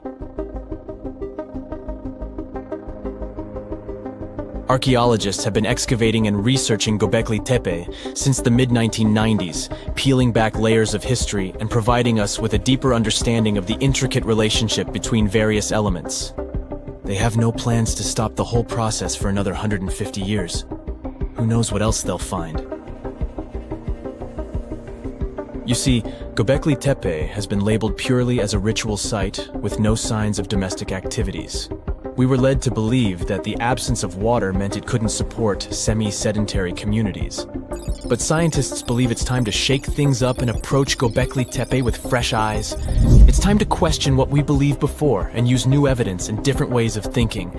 Like, there might have been a group of people living in the area who didn't stay in one place all the time. They moved around a bit but still had their own civilization, living in the area semi-sedentarily. Göbekli Tepe is not just home to a single temple, but an astounding collection of over 20 ancient structures. As archaeologists delve into the depths of this wonder, they are unraveling its unique layout, featuring two prominent focal points at the heart of each establishment, complemented by smaller structures and dividing walls. What's even crazier is that in this area, there are over 200 obelisks, which are narrow tapering monuments. Whenever you hear about ancient ruins, you almost never picture them being suspended somewhere, or just randomly hanging on the branch of a tree, right? In fact, for most of the ancient artifacts we have exposed in museums all over the world, archaeologists did quite an impressive amount of digging. You see, buildings have this funny way of fading away over time if not properly taken care of. Sometimes we need to reuse some building materials, so an older construction may be sacrificed in the process. Other times, houses are abandoned, and once they are exposed to the elements on the surface, like rain or sunlight, they don't really stand a chance. Some just simply crumble away due to good old erosion. So the only way a piece of architecture can survive the test of time is if it's somehow gotten buried deep down. Now, how did they end up buried in the first place? Well, it's quite the comedy of errors. Ancient cities had a habit of gradually raising their ground level like a kid adding toppings to their ice cream sundae. You see, these settlements were always busy collecting food and building materials to keep up with their ever-growing population. But hey, who has time to deal with waste and rubbish? It wasn't exactly high on their to-do list back in the day. So when it came to building new houses, ancient civilizations found it much easier to save their sweat and tears by piling up the rubble and constructing right on top. But that's not all. Rivers would also occasionally flood and deposit a layer of sediment on the city floors, further encapsulating those ancient constructions. And in those dry regions like the desert, where the wind likes to show off its sand and dust dance moves, you can bet it was a constant struggle to keep the establishments clean.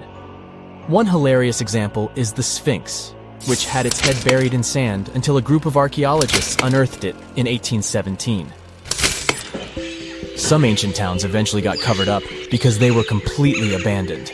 With less human activity to control their expansion, plant seeds couldn't resist the opportunity and sprouted all over the place. They gobbled up carbon dioxide from the air and grew, adding more and more bulk to the ground. Those cheeky roots even decided to stabilize the soil made from decaying plant matter, creating layers upon layers of earthy goodness.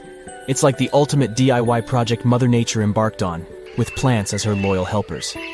The act of digging into the secrets of ancient civilizations is not just about unearthing a lost world. It's also an epic quest to reveal the hidden treasures beneath layers of history. But how do archaeologists know where to dig in the first place?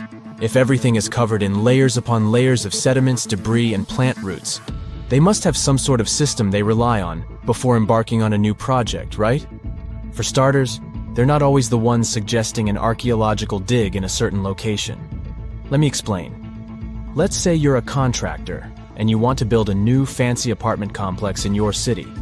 Some local legislations have certain requirements before your project can start, though. For instance, before anyone starts building on a piece of land, they might need to bring in specialists to check the soil.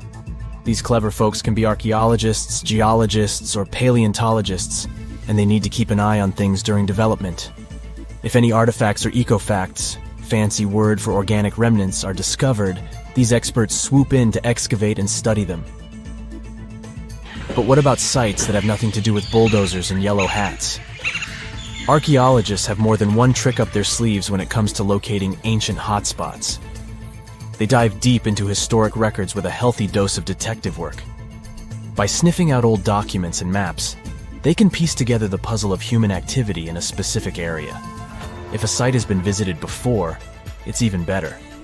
Finding records of past excavations or historical accounts can give archaeologists lots of information on where to continue their treasure hunt. Before archaeologists start swinging their shovels, they engage in a bit of a visual scan mission. Armed with a grid system, they'll stroll around the site, keeping their eyes peeled for any artifacts that might be hiding just beneath the Earth's upper layer. From groundstone tools to historic glass and even ancient garbage dumps, yes, they're also valuable. These keen-eyed explorers can spot signs of human activity faster than most people. If they stumble upon midden soil, fancy term for a garbage dump, they know for sure that humans once called this place home. Archaeologists don't just rely on their trusty shovels, though. They have an arsenal of gadgets to aid in their search for hidden wonders. Geophysical tools are like their secret weapons. Take the resistivity meter, for example. This clever contraption measures the electrical component of the soil and any buried features or artifacts. A buried wall, for instance, will create a different resistivity reading than the surrounding soil. Magnetometers and ground-penetrating radar work in similar ways, showcasing potential hints of ancient treasures in the soil. And who could forget our trusty old friend, the GPS? It helps archaeologists map out precise locations, like a high-tech treasure map, leading them straight to their pot of gold. Care to virtually visit some of the most important archaeological sites in the world? Well, follow me. In the United Kingdom, for instance, you'll find this interesting place called Stonehenge. It's one of many henges scattered around, but this one really takes the cake. Picture this: massive ancient stones standing tall and proud, arranged in a funky outer ring and an inner horseshoe, with some smaller stones thrown in for good measure.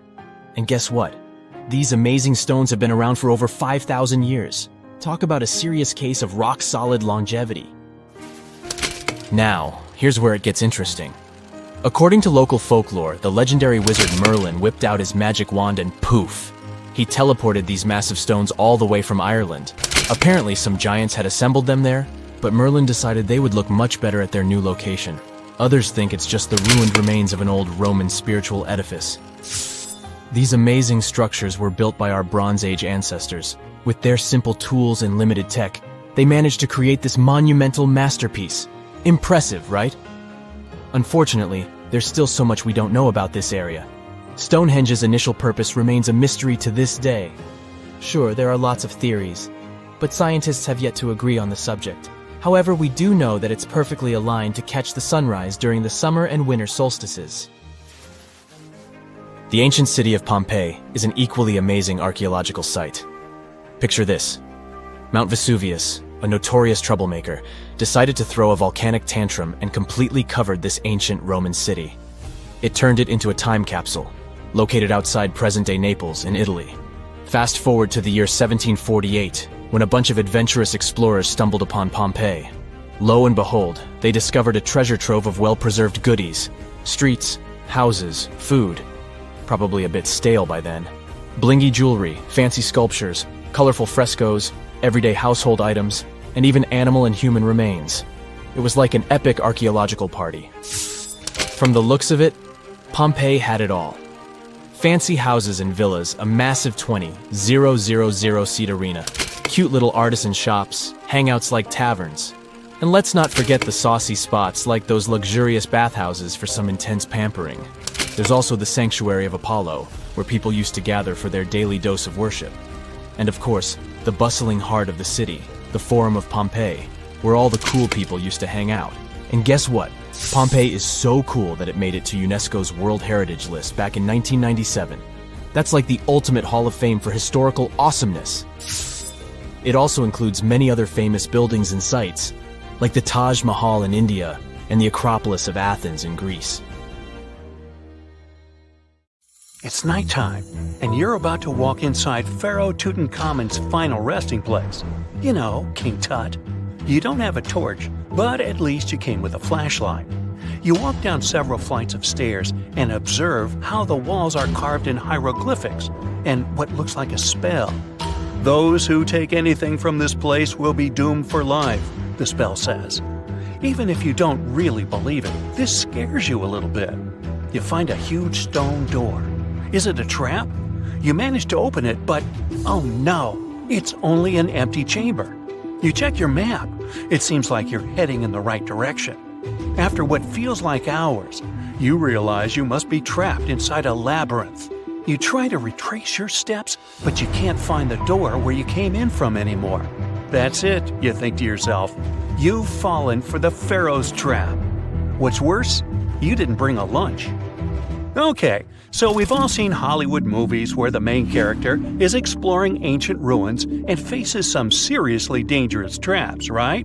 We've been told Egyptian royalty protected their final resting places with venomous scorpions and snakes, sliding doors that will trap you for life, and giant rolling boulders that will crush anyone on their paths.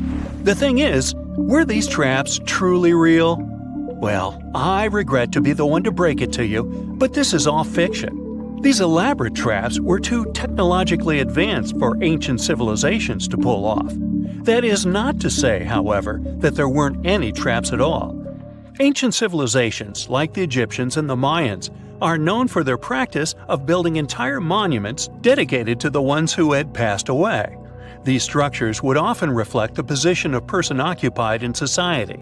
So, for the really important people, the VIPs of their times, massive monuments were built to host their bodies long after they were gone. Some of these civilizations believed that a person's life would continue on the other side of the veil. For that reason, a person would be buried together with the belongings of their current life. If they had a lot of money and power and stuff, that meant their resting places would be filled with riches and gold. Now imagine if you lived in ancient Egypt and you knew exactly where all the pharaohs' tombs were located and had heard rumors of the amount of wealth kept in these places. Maybe you would be tempted to go check it out, right? We're talking about large rooms filled from floor to ceiling with golden artifacts, jewels, and even money. I mean, it does sound tempting. And since there weren't any security guards protecting the entrance of these places, Egyptians needed to get creative as to how they would protect these riches. These old civilizations found some traps to be useful. A recurring one was building empty rooms inside the monument to confuse a burglar. Now, let's take a look at Amenhotep III's final resting place as an example. It was built in the city of Luxor, in a spot also known as the Western Valley of the Kings.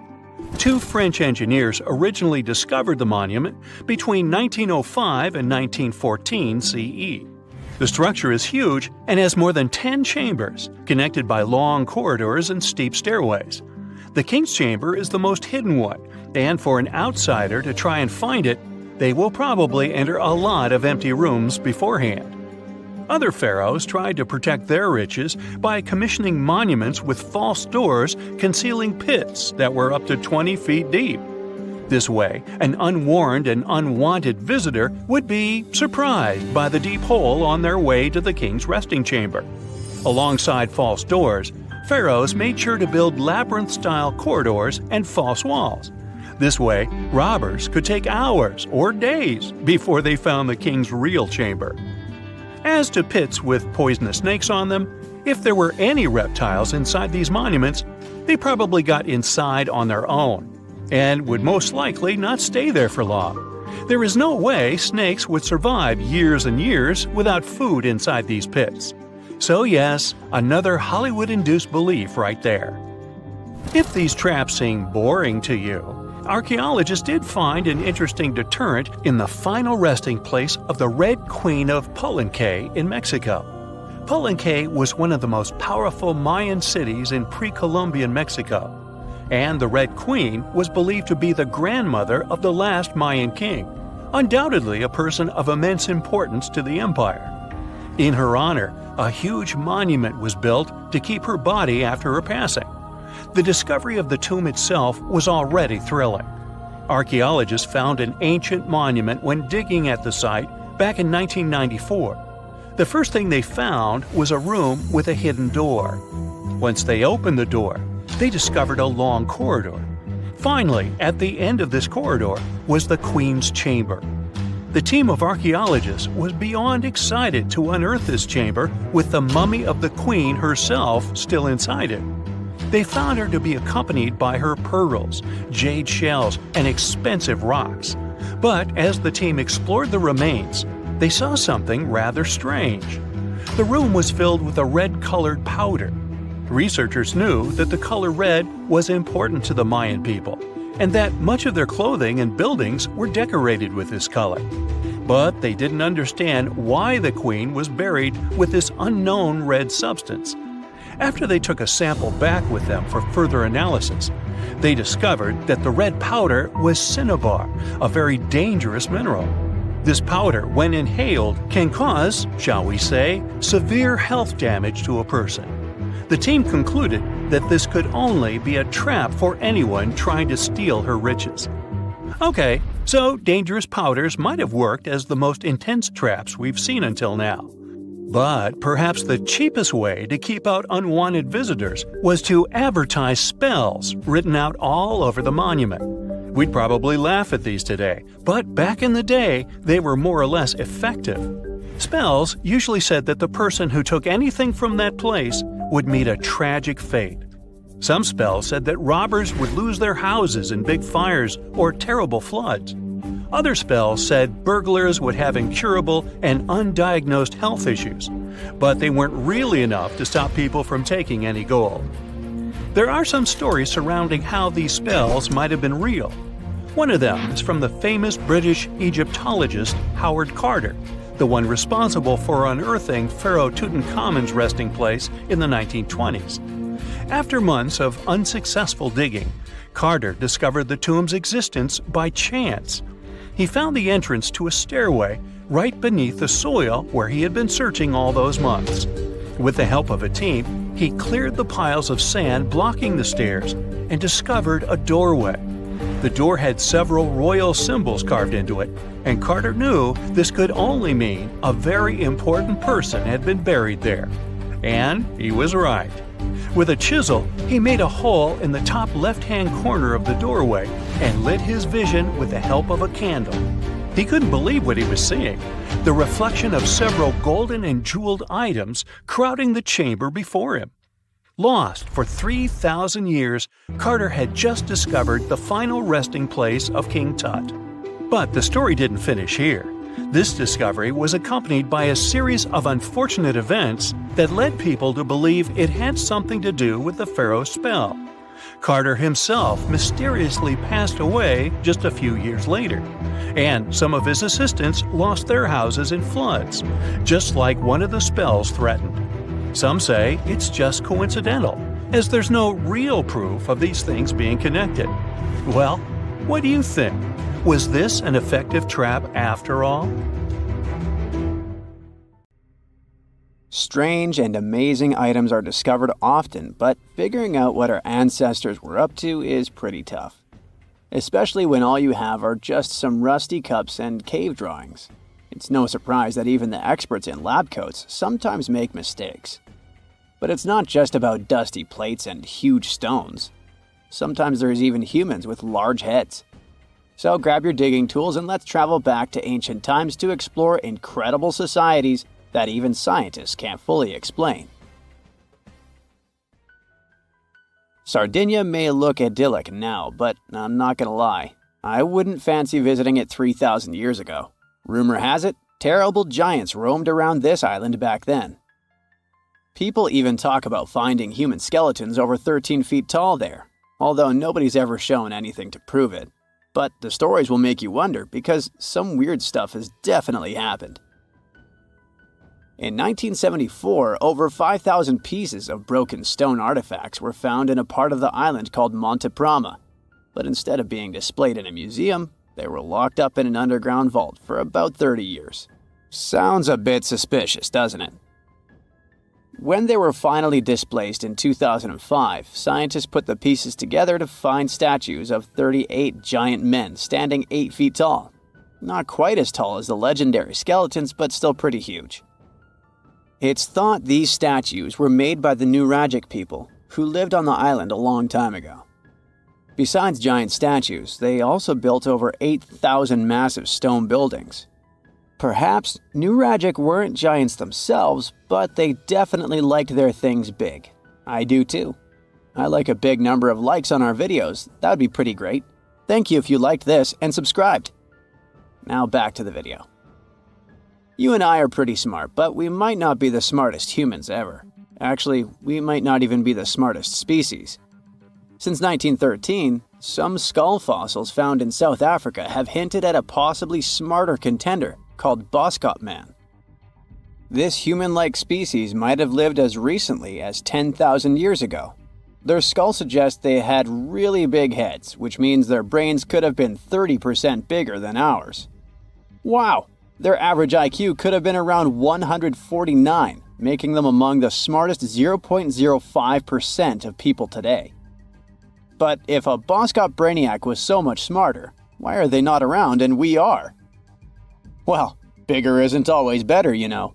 Our brains are a lot bigger than our ape relatives, mainly in the prefrontal cortex. This part helps with high-level tasks like making decisions, remembering things short-term, and being aware of ourselves. The parts of the brain that handle our senses and movements haven't really grown much. So, maybe the Boskops spent too much time dwelling on the past rather than doing practical things like hunting. But this is all just guessing. We really don't know what happened to these clever cousins of ours.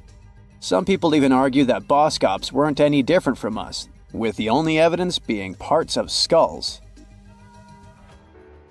The jungle is huge. Did you know the Amazon rainforest is home to about 30% of all the world's plant and animal species? That's impressive. However, the history of one native species, humans, has long puzzled scientists. The mysterious Kasarabe people lived here for hundreds of years and then vanished around 1400 AD. People thought the Amazon only had a few scattered tribes, but recently we discovered big, unusual shapes in the ground called geoglyphs. These might look like simple shallow ditches, but they're actually the remains of a vast civilization that spread over 5,000 square miles and includes about 450 markings, some as wide as 1,300 feet. That's insane! They likely contained ceremonial buildings and could have hosted up to 1 million people as recently as 550 years ago. Thanks to new technology like LiDAR, which uses a safe laser to map the forest without harming it, we can explore deeper. In 2019, some scans showed miles of raised roads and pathways and even pyramids over 70 feet tall. They found 26 separate settlements, 2 of which were at least 250 acres each. Damn, that's like 330 soccer fields. It's not certain what happened to the Kasarabe people. Maybe European conquistadors drove them out. Maybe the most baffling ancient civilization is one we've never actually found a trace of. Yep, I'm talking about Atlantis, the grand city that supposedly sank into the ocean. The first mentions of Atlantis come from the ancient Greek philosopher Plato, who talked about a great city near the Strait of Gibraltar. But for ages, everyone just thought Plato made up Atlantis as a perfect version of his own Athens. So why, about 12,000 years after it supposedly vanished, do we still wonder if it might be real? Well, in the 19th century, U.S. Congressman Ignatius Donnelly wrote a book giving 13 reasons why he thought Atlantis was more than just a myth. Then, in 1965, some folks thought they actually found Atlantis when they discovered the Richat structure, a massive 25-mile-wide dome in Mauritania, Africa. It's so big that you can see the whole thing from space. 2 astronauts flying over the Sahara Desert spotted this giant eye staring back at them and thought they'd made the discovery of a lifetime. Unfortunately, there's no solid evidence linking this structure to Atlantis. It's believed to have formed from volcanic activity about 100 million years ago. But it does look suspicious, doesn't it? Still, we're no closer to knowing the truth. Imagine going back to about 3,300 BCE and finding yourself in South Asia.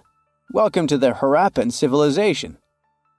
These people were way ahead of their time. They had cities like Harappa and Mohenjo-Daro, complete with baked brick houses, sophisticated drainage systems, and even public baths. This place might have had over 5 million people, making it one of the densest regions at the time. They also invented a system of standardized weights that was incredibly useful for traders. And trading they did. These people had connections stretching all the way to the Middle East, thanks to their great skills in metallurgy. They even had a form of ancient branding. The seals were used to stamp clay on trade goods. Despite being so advanced with a thriving urban life, there's a whole bunch of mystery shrouding their language and script. We've got bits and pieces of their writing, but no one's deciphered them yet, even with all the technology we have today. We also still don't know how exactly their society worked. It looks like they didn't flaunt their social status as much as other civilizations.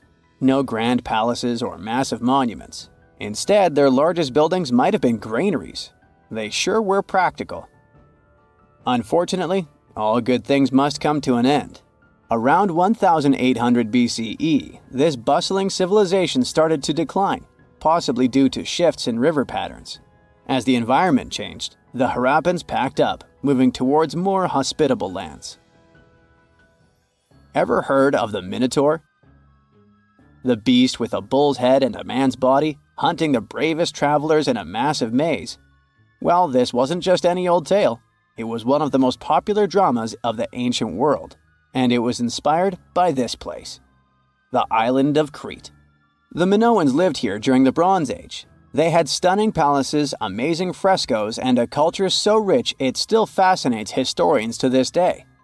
They built places like Knossos, which was so complex with its multi-story buildings and elaborate hallways that it might have inspired the whole labyrinth myth. Their engineering was so ahead of its time that even their drainage systems were more advanced than what many of us have today.